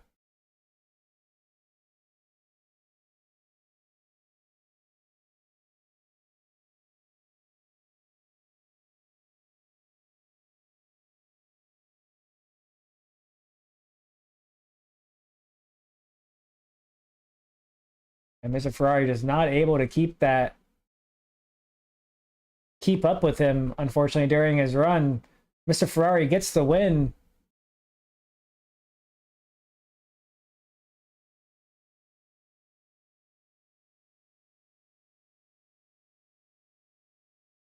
I could not tell you. No, either. I don't know if that's Chandler from BDC or not, but I do know that we got our next battle at the line. 2 super badass looking cars. We've got Nick Donato in the S13, and we've got Darren in the C7 Corvette.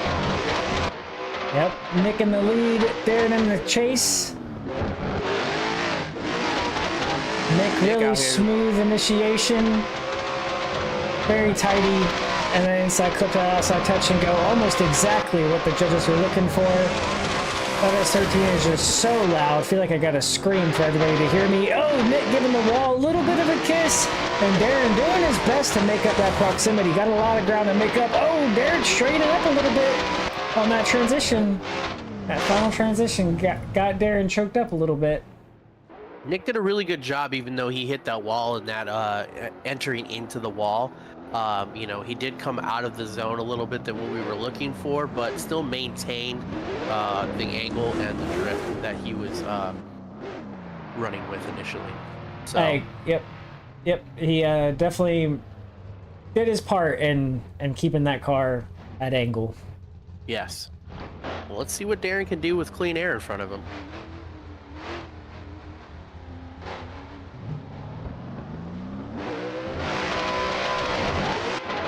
Alright, Darren launches. Let's see how he goes. Looks like a pretty solid initiation. Ooh, and Nick gets him, but does it look like Darren was slow in the initiation though into inner one? It did look like Darren might have been going a little bit slower than we would like to see, but Nick gave a little bit of a bump and then helping him back out after he gave him that bump, and Darren taking the scenic route over the wall. A lot of people like to see what's on the other side of it, unfortunately. Yeah, it's nothing good. There's nothing but a bunch of L's on the other side of that wall. Nothing but L's. Yeah. All right.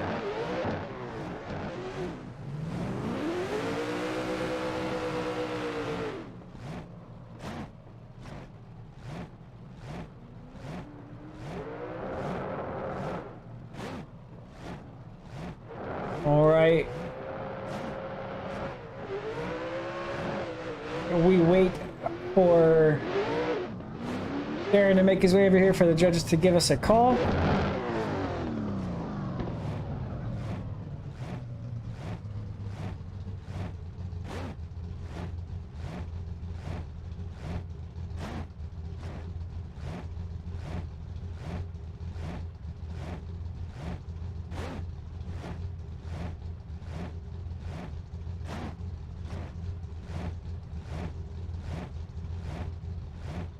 Trying to get the best angle out on this. I don't know which one it is.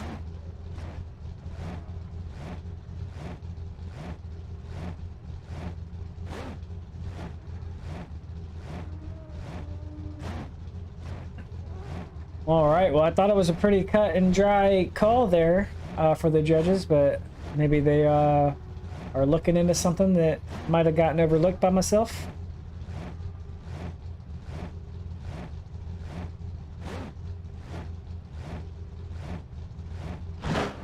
Our next battle will be a Skew drifts against Ryland. We wait for the judges to come back with a call still.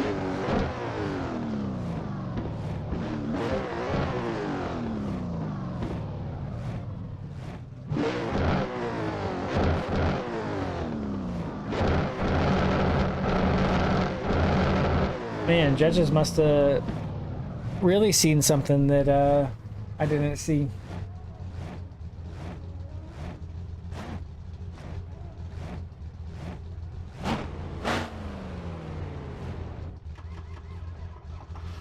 Oh, Nick's starting to do a reverse burnout on us.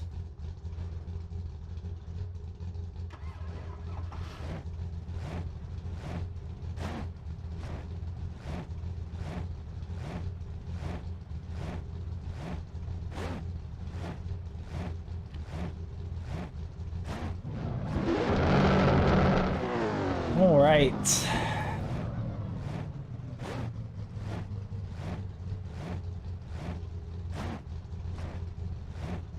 After this call, we got one more battle left before Grade 8.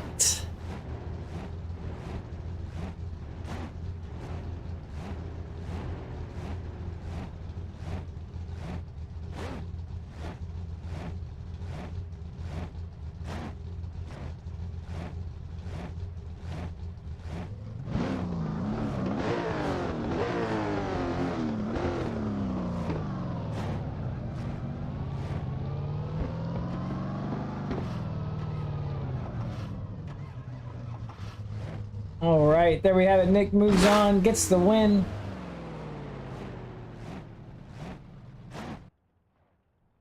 Our next battle will be a Skew drifts against Ryland.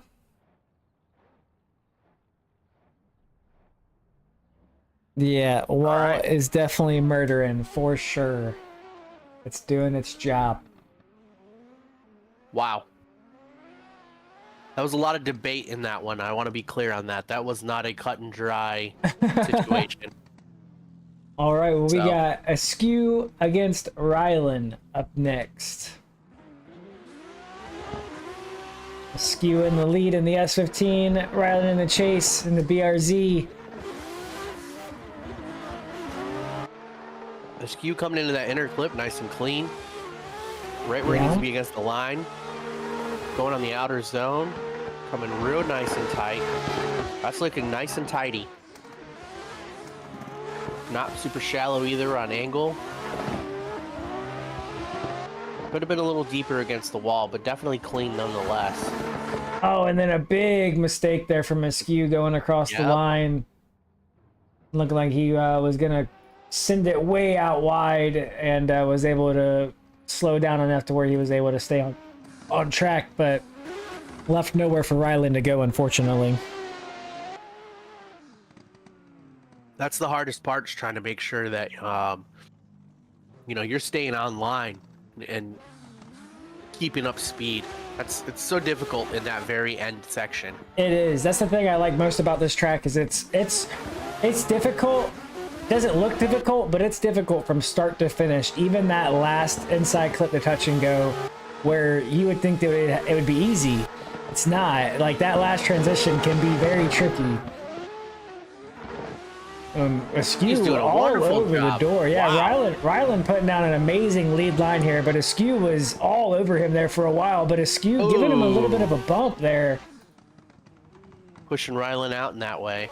And that is the one thing that I will say about when you're sim drifting and things like that, and you start to get into the pocket of people, it's very difficult to see when and where you're going to run into a problem. So you're just trying to run the best line that you can, that you've been running in practice the whole day.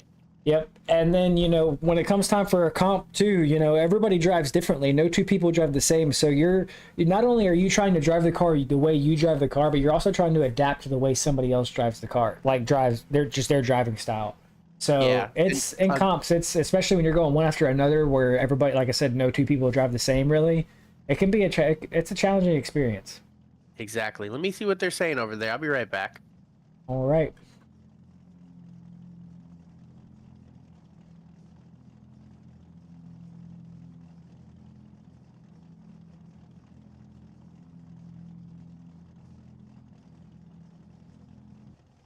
All right, there we have it. Ryland gets the win, moves on, and that is going to close out our top 16. We are going to move on to the Grey 8. Our first battle will be Murf Terps against Edvards. Then we got Zelda against Damod. After that, we got Diaz against Chandler Crawford, and then we have E92 against E92 Nick against Ryland to close out the Grey 8. It looks like a really fun top 8 that we're gonna have. Grade 8. It's gonna be fun to see how these competitors battle against each other. Yeah, the Grade 8 is definitely stacked full of some guys that have been extremely competitive today. So I'm excited to see what they're going to be able to pull together here to close out the event. Exactly. And the other thing I was gonna say though is a lot of people think that if you run a lead line that's kind of like I don't want to say not fluid and smooth, but you know, aggressive in a way that like makes it difficult to chase, that it's going to be a benefit to you. And like the best way to describe how to give yourself a good lead or to get a good lead is to have a good chase. Like you want someone to be able to chase you no matter what. And as long as you have a chaseable run that's smooth, it's going to be hard for someone to tell you you did bad. Right. Yep. That's exactly right. If you're able to have people chase you and stay on your door, then chances are you're putting down a pretty solid lead run. Or the guy is just an incredible chase driver, which could also be the case, but still going to have a good lead to have a good chase.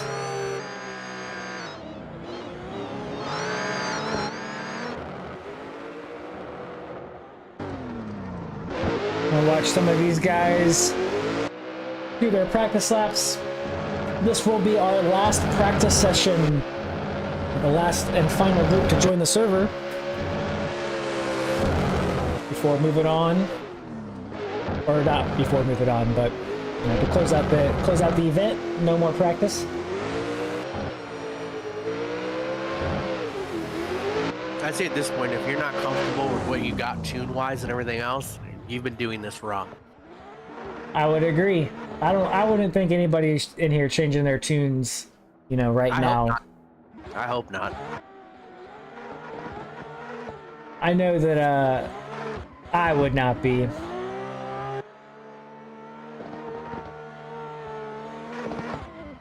Also, yeah, when I go to oh, go ahead.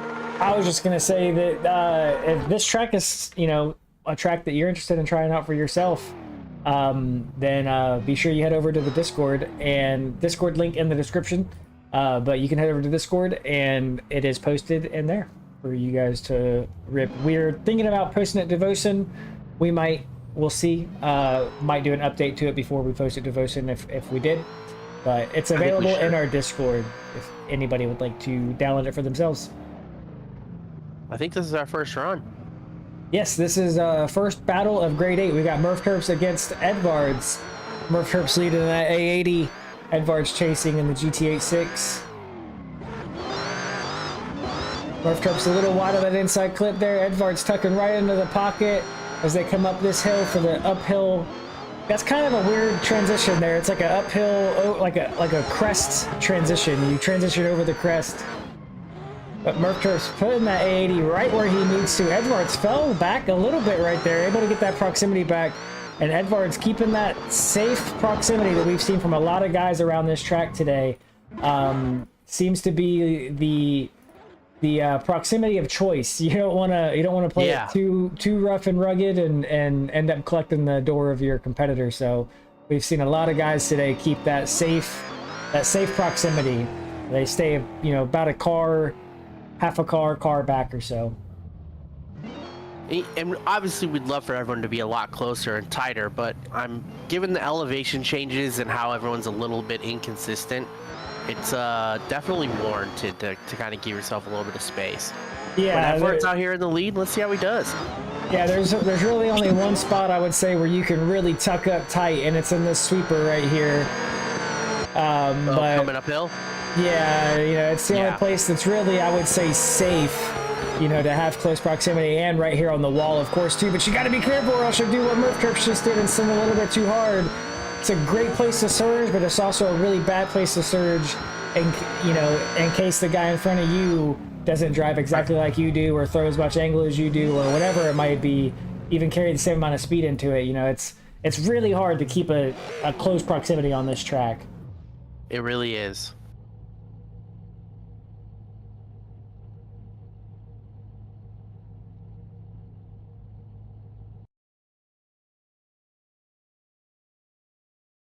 Definitely going to be a hard one for the judges to come up for a call with. And I don't know. There was a little bit of hiccups. You know, some of them might be a little bit worse than others, so it might be a little bit easier than I anticipated for the judges to make a call. But definitely a good battle from these two drivers for sure.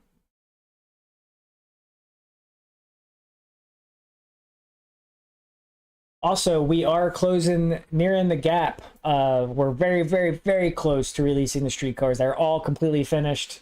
Only a couple things left to do to them to kind of finalize them and spruce them up before releasing them to the public. But after that, we are updating the Pro Pack. So keep an eye out for that. It will be getting released to Vosen when we get it finished. There will be 4 new chassis being added into the Pro Pack. That we are very, very, very excited for. Physics are going to get a complete overhaul, and going to be a very, very fun car pack to drive, I think. So we're hoping that it'll be super popular. Lots of people will come out and drive in the competitions and just really enjoy driving them. So our hopes that they'll be much, much better than how they are now. They're not bad now, but you know, you just want to make them better, get more people involved and more people showing up, and just more people enjoying them overall.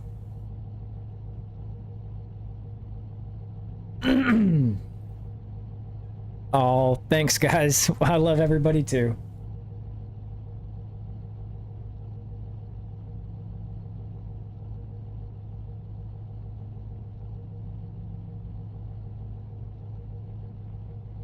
Huge shout out to all of our sponsors as well. While we wait for a call to come through, you see them down in the bottom left hand corner. Scrolling through, we got Vosen, we got Ukiyo Performance, BDB, same thing basically, BDB and Ukiyo Performance, ATDT, Asphalt Tattooist Drift Team, Sleight of Hand Drift Team, Team Pure, Revolution Drift Club, Fred's Drift Series over on CarX. If I'm missing one, I do apologize, but I don't think that I am. Team Slush as well.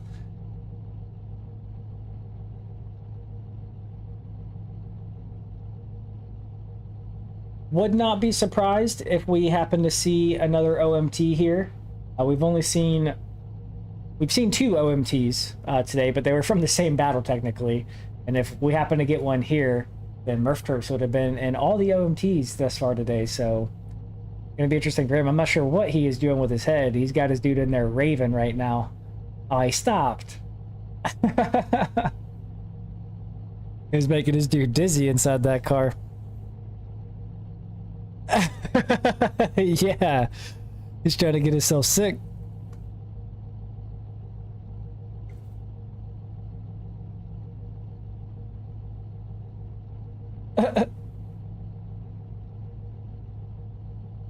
He must have that EDM playing.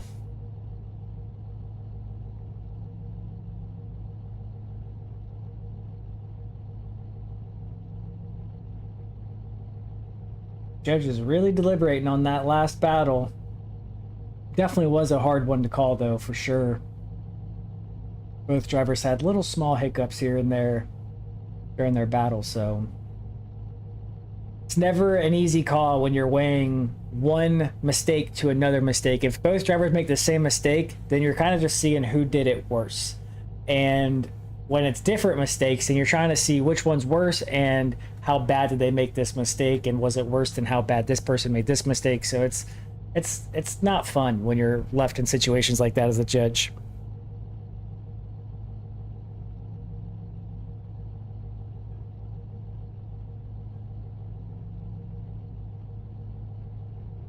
Definitely a good way to start out a grade 8 though, where you can't really leave the judges to where they can't make a call. It's either really good or really bad, you know, and they weren't bad runs, so.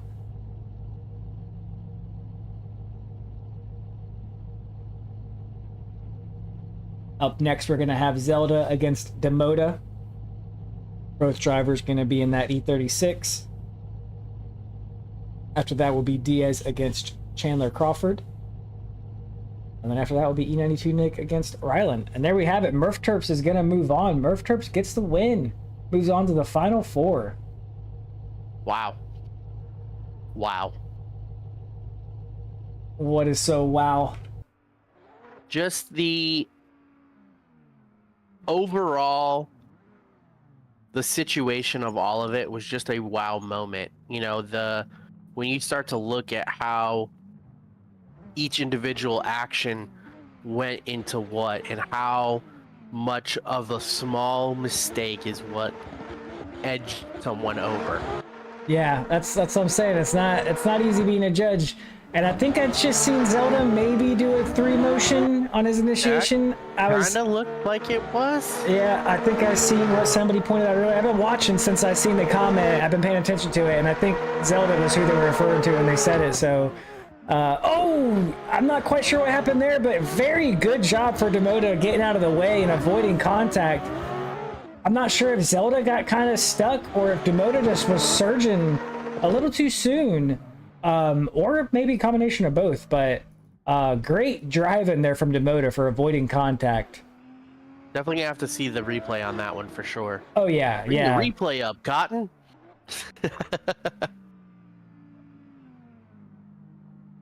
But nonetheless, very impressive driving from Damod to.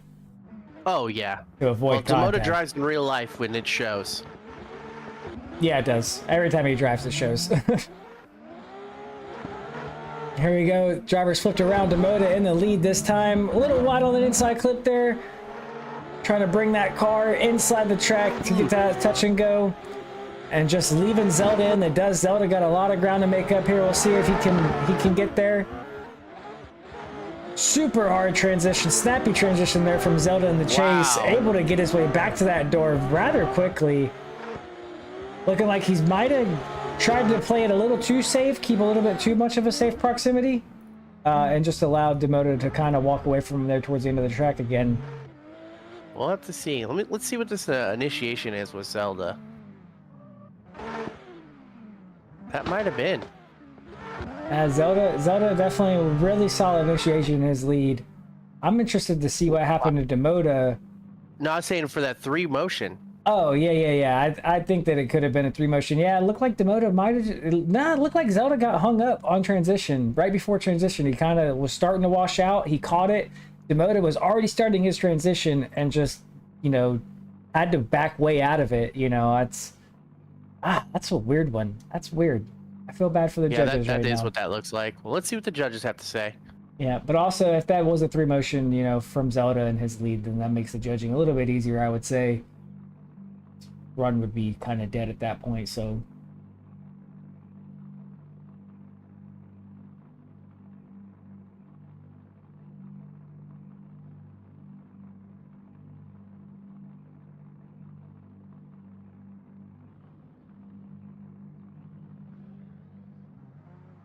All right, as we wait for the judges to make a call on this battle, our next battle will be Diaz against Chandler Crawford. Should be a pretty solid battle, I would say. I would think so, at least. You would think every battle at this point would be a pretty solid battle, being that we're in the grade 8. So, it's kind of a redundant statement to make at this point, I would say.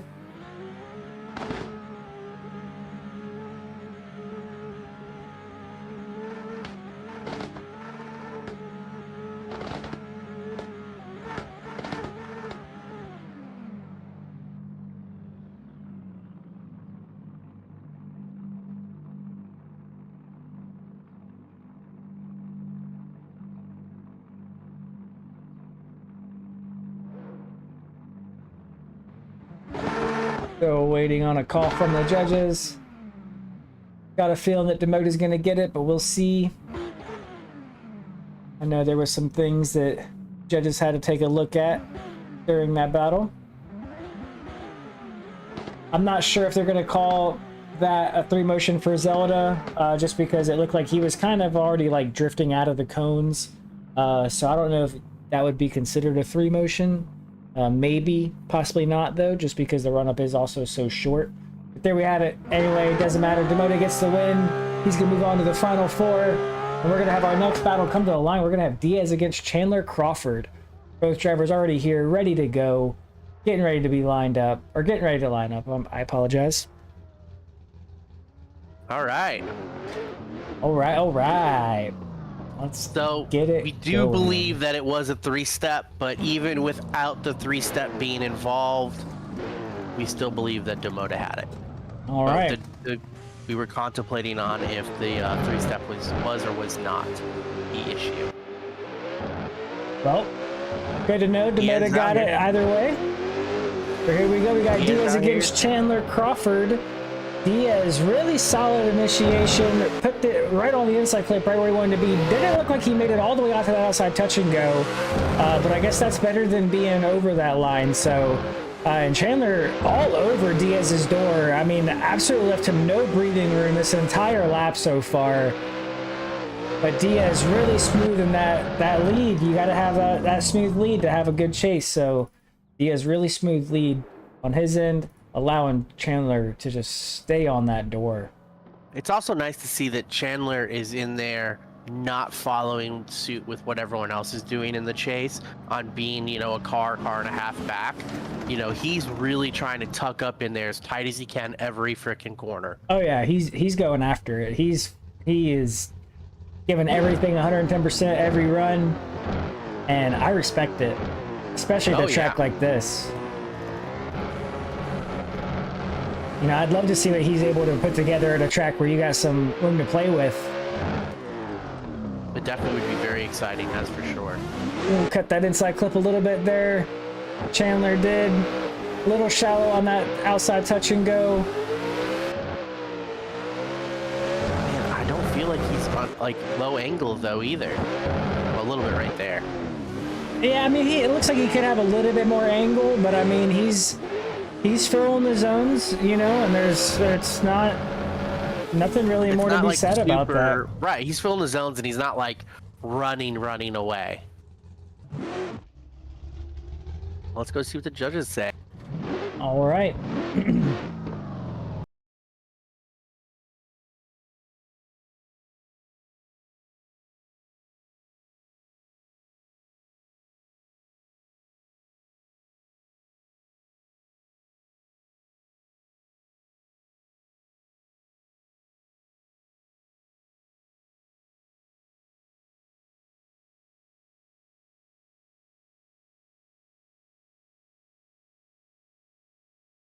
All right, waiting for the judges to come back with a call for our Chandler and Diaz battle.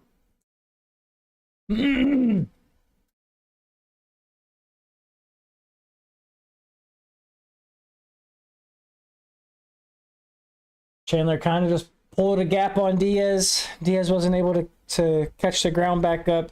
I do remember though the drivers talking in the driver meeting about you know, some guys having low angle. I think that's why Cupcake had mentioned it during their last battle.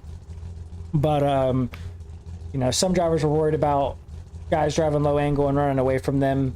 And you know, I think one of them might have been Chandler that they were talking about. I'm not like pointing fingers or calling anybody out, but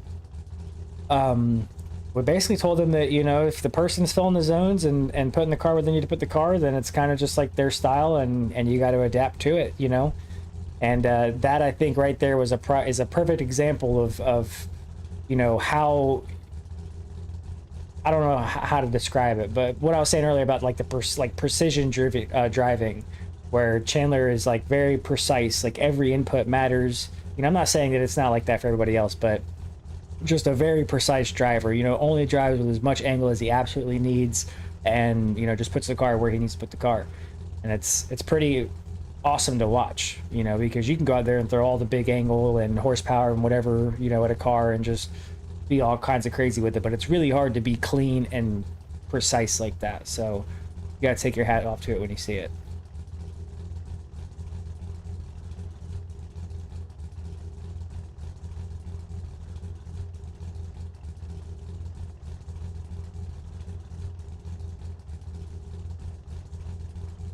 C7 is just Loban, dog. Sorry, I shouldn't have said dog on the live stream, but it is what it is at this point now.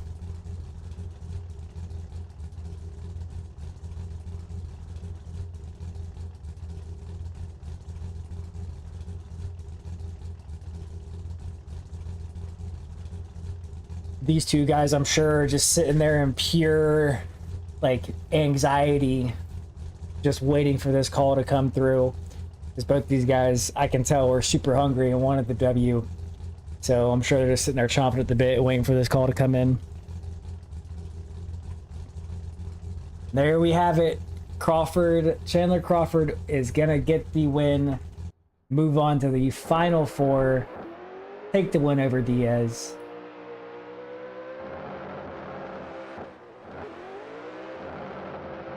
Up next, we're going to have E92 Nick against Ryland. Oh, man. That's good stuff. This should be a pretty solid battle. What do we got here?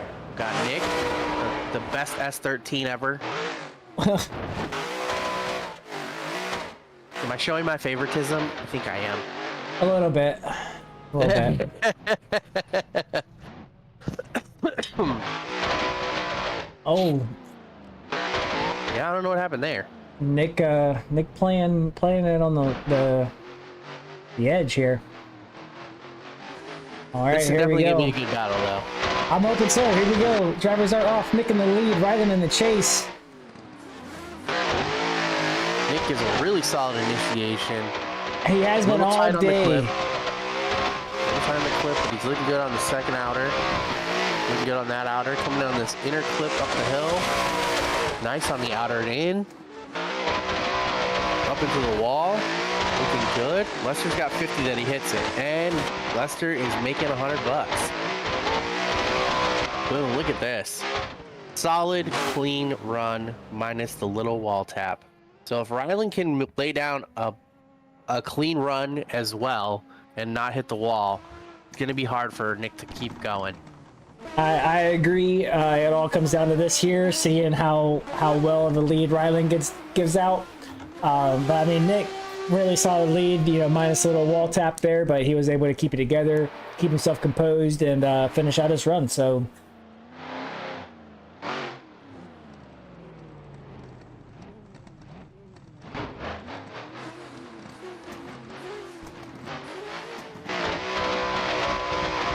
All right, here we go. Drivers are off. Oh, Nick a little aggressive on initiation, but tucked right in on that door of Ryland's and just stayed right there. Ryland able to keep it together even after the contact from Nick, but Nick just staying right on Ryland's door. Super close on that transition there. Surge even when he probably shouldn't have, but Nick staying right with him, bumper to bumper on transition. Wow, what a chase here from Nick. But like we said earlier, you gotta have that good lead to have a good chase. So props to Ryland as well. Great lead, great chase. Definitely making it difficult for the judges. For sure, for sure.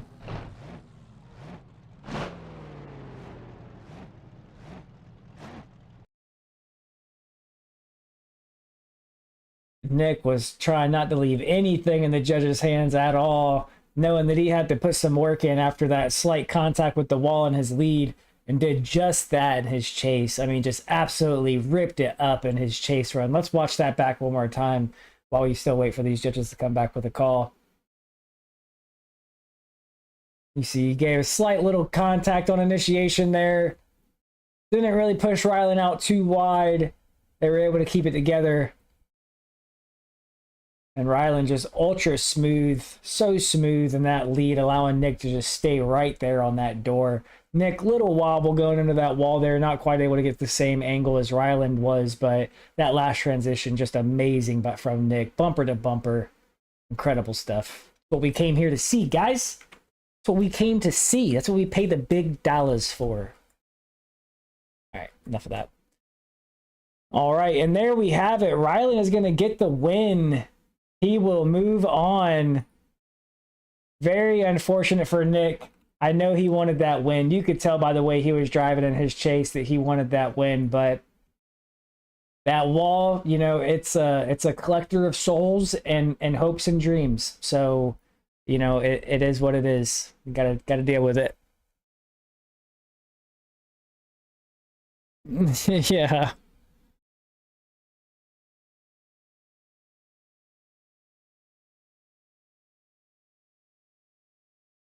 Yeah. Yep.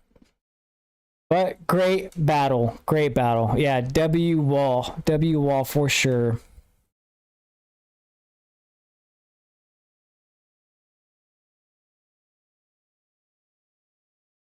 They have been. I've been extremely impressed. I've been extremely impressed with the driving today for sure. You know, I thought the wall was going to collect a lot more people than it did, and it hasn't. So, I mean, that's awesome. I can tell you guys this much. Coming up to this event, I thought for sure, you know, especially even like just doing King of the Hill, you know, a couple of days ago, you know, I thought it was going to be like not a disaster by any means, but I thought it was going to be, you know, probably every other run, every 2 or 3 runs, there was going to be somebody going to the wall. So extremely awesome to see how they're able to compose themselves during the events. All right.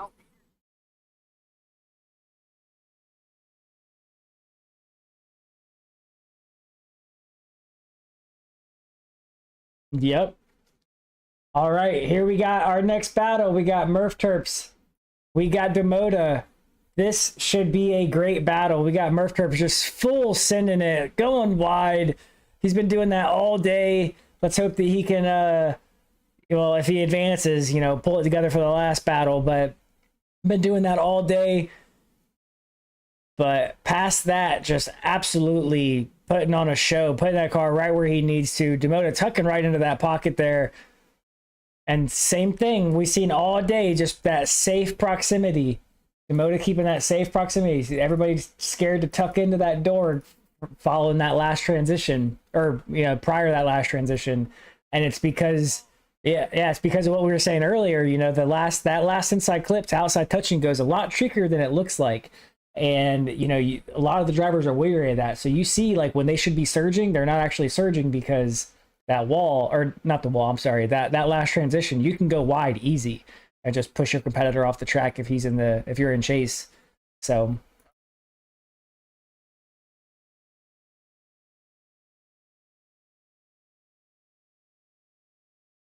nails that inner clip. Oh, so clean. Right on the line, right into outer zone 2, right into the outer zone 3.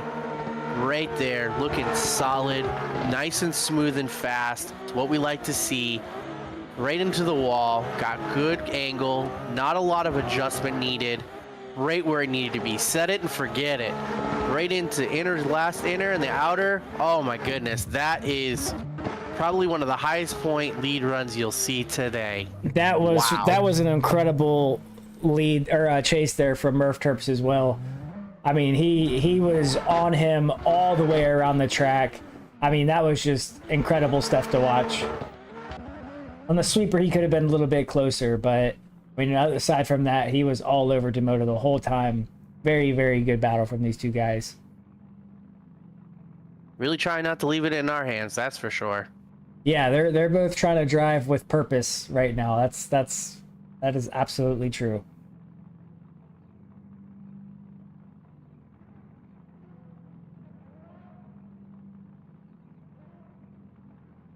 Seems as though Murf in his chase was driving like he left a little bit to be desired in his lead. You know, going a little bit wide of that inside clip in his lead. You know, other than that, that's about the only mistake I would see Murf making. And we already got our call back from the judges, and Damod got the win. He's going to move on to our final battle to see who is going to get the podium, and then we're going to have Murf Terps battle for third place against. This is Oh, maybe we won't. We won't have a third place battle today. Murf Terps left the server. It's been a really awesome battle, that last one. But let's see what Crawford can do here. He's been on point all competition, so let's see if he can keep it going. Yes, he has been. Both drivers, Ryland and Chandler, in that BRZ, both drivers have been pretty great all day long. So we'll see what they're able to do against each other here and their battle to see who's going to move on to the podium. And here we go. Chandler is off in that lead. Very nice and tight and tidy on that inside clip there. Leaving Ryland a little bit behind. Ryland got a lot of ground to make up here as Chandler Crawford comes through that sweeper, just leaving Ryland behind and just putting, I mean, just absolute, I mean, just laser precision, just absolute surgeon of a line that Chandler Crawford is putting down. Ryland definitely brought it back in at the last little bit of the track, which was impressive to see because he had a lot of room to make up. He did. There was definitely a lot of ground to make up. But he did pull it back towards the end. But Chandler, you know, like we were saying earlier, he only drives with as much angle as he absolutely needs. And I think that's what separates his like speed from everybody else's, is that, you know, he's only throwing as much angle as he has to, and no more. Oh, no, for sure. And it definitely is something that you can't not see. It Right. is clear as day. Yeah, right, yeah.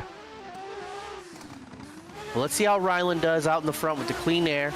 Got a good initiation going in here. Right where he needs to be. Laying down on the marks like you want to see in the top four. Hitting all the inner and outers right now.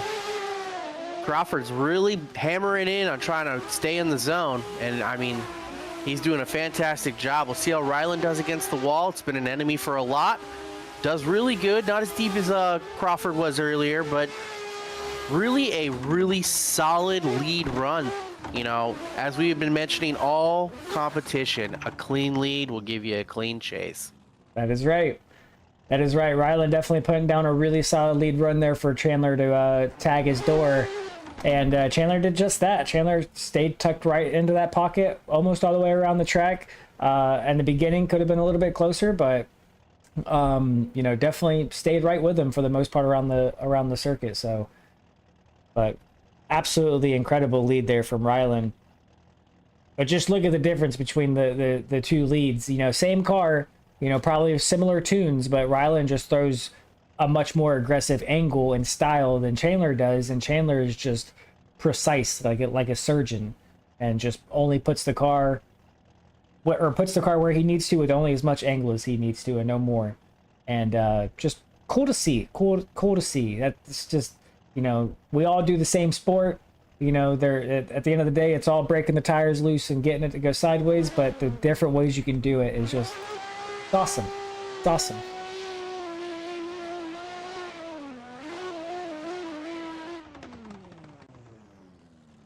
All right, still waiting on the judges to come back with a call. Chandler rocking that Red Bull BRZ.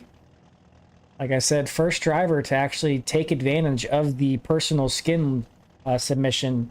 He's actually the one that gave me the idea. He asked if he could submit his own skin, and given that Skin Companion just came out not too long ago, I figured why not? Let's try it. So he was our guinea pig, our test subject for whether or not it was going to work. And it did work, so we will be allowing personal skins now. But that is it for our final four. We are about to have the final battle make their way to the line. We are going to have Damod against Chandler Crawford. Red Bull gives you wings. Yes. Yeah, he is absolutely flying through this course. So it must. Red Bull must give you wings. Here we go. I will say this. This is going to be a really good battle to see how much low angle really makes a difference, because both these drivers are low angle drivers. Yeah. Well, not just yet. We got Murf Terps against Ryland first for our third place battle. Murf Terps decided to join back into the server so we can get a third place battle going. So we're going to go ahead and let that happen before we see who the winner of today's event here at Nurburgring is going to be.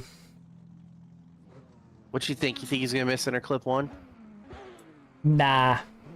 You don't think so? You think he's got it? Not this time. I think he's going to nail it this time. Here we go. Murf Terps in the lead. Who's he going to be? Who's going to take the third place? Is it going to be Murf Terps? Is it going to be Ryland? He was a little wide, but he's much better.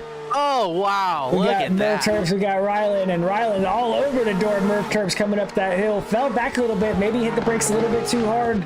Seeing he was surging really hard on Murf Terps, and Ryland give a little bump in the rear. Maybe that's what put Murf Terps into the wall there. Interesting battle here for third place as they make their way to the line.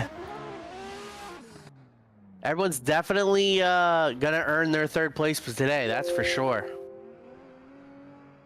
Wow. Hey, I'm happy for Murf. He got that the inner clip. That was been a battle for him all event. Yeah, it has been.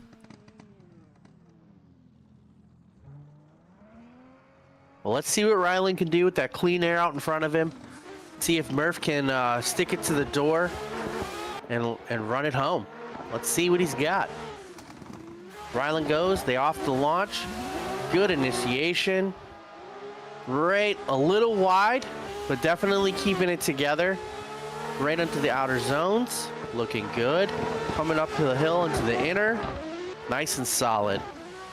Murf is definitely keeping a lot tighter. Murf was just way too close. Way too close to that last transition. And you can tell he just locked everything up, trying to avoid contact with Ryland. We'll watch this replay one time through. Crazy. Before we get the judges' call, so we can watch our third place battle one more time. Murf Terps was all over the bumper of Ryland on this transition here, and just kind of gave himself nowhere to go, transition or surge at the wrong time, and just didn't back off soon enough, unfortunately, for Murf Terps. So hate to see it. All right, there we have it. Ryland is gonna move on. Well, not move on. I'm sorry. Ryland's gonna get third place. Oh man. Good work for Ryland, locking down that third place. Yep. All right, now we got our last and final battle coming to the line. We got Damod against Chandler Crawford. Who's it gonna be? We got two very precise drivers going against each other right now. Damod is a long-time ADL driver, so it's good to see him up top. He is. I love seeing the boys up on the top. But here we go. We got Damod in the lead. E36. Chandler in the chase. BRZ. Damod, very good initiation from Damod. Put the car right where he needs to. Chandler all over his door. Bumper to bumper on transition.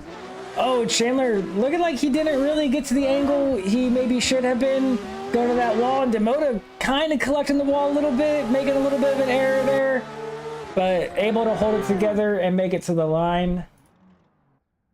Wow, definitely an interesting lead chase for the final run. Yeah, you know, I think that maybe it's just the nerves, you know, it could be, but I mean, it still was a great run nonetheless. You know, Damod just barely collecting the wall a little bit. All right, let's see what Crawford can do out in the lead. All right, here we go. He's running away from everyone, so let's see it. They're off for the final run of today's competition. Crawford's in that inner zone. Look at that, nice and solid. Keeps it nice and tidy right to the outer. Coming right back to the next outer zone. Following right into the inner. Looks like Damoda's going a little wide, getting lost in the smoke, unfortunately. But definitely keeping it together. Crawford stays right where he needs to, right through the entire wall ride, while Damoda is playing catch up, unfortunately, and gets a little bump right at the very end. Wow, what a fantastic final run of our freaking Nurburgring competition. Yep, I definitely think that the last battle was a good one. Seems as though there was a couple of times it looked like Chandler might have kind of Straightened. I want to say straightened, but like in his chase, for instance, going onto the wall, it looked like he might have like re-pulled the handbrake. He just wasn't quite at the angle he needed to be at, and he like pulled the handbrake again. And I mean, in the chase, it's not that big of a deal, obviously. But it was just one of the things that I seen. It was just, I don't know, a little tiny wobble going into the wall in his chase. But I mean, other than that, both drivers extremely clean. Chandler kind of walked away from Damoda, which was, you know, kind of to be expected. Chandler's been doing it all day. So, but we will see what the judges say as we wait for them to come back with a call for our final battle of today's event.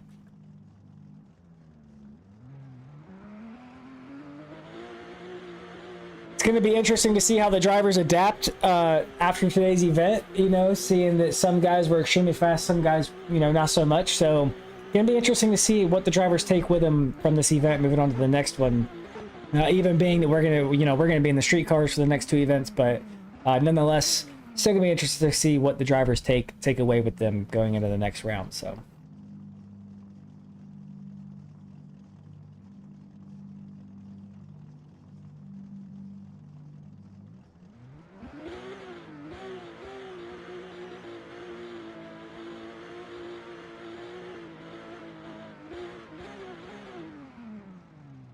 All right, well, while we wait, let me do one more final shout out to all of our sponsors. We got Team Pure, Vosen, Sleight of Hand Drift Team, well, the Team Pure Drift Team, Sleight of Hand Drift Team, Team BDB, Ukiyo Performance, Asphalt Tattooist Drift Team, Team Slush. Chandler Crawford is going to get the win and move on. Well, not move on, he's going to get the win, and that's it. He takes home the victory for today's event here at Nurburgring. Thank you everybody for joining us. Sorry, I was doing something on the back end, changing the bracket. Thank you everybody for joining us today. I hope that you enjoyed watching and tuning in with us. Be sure that you tune into the next event that will be at Hawkeye Downs in our street pack, and we're going to do our very, very best to have the street pack updated by that time. It should be the street pack should be updated here in the next few days, to be completely honest with you. But we are definitely close. We're gonna do our best to have the update out before the next event for everybody to compete with. The pack will be up on Vosen, so be sure you check it there.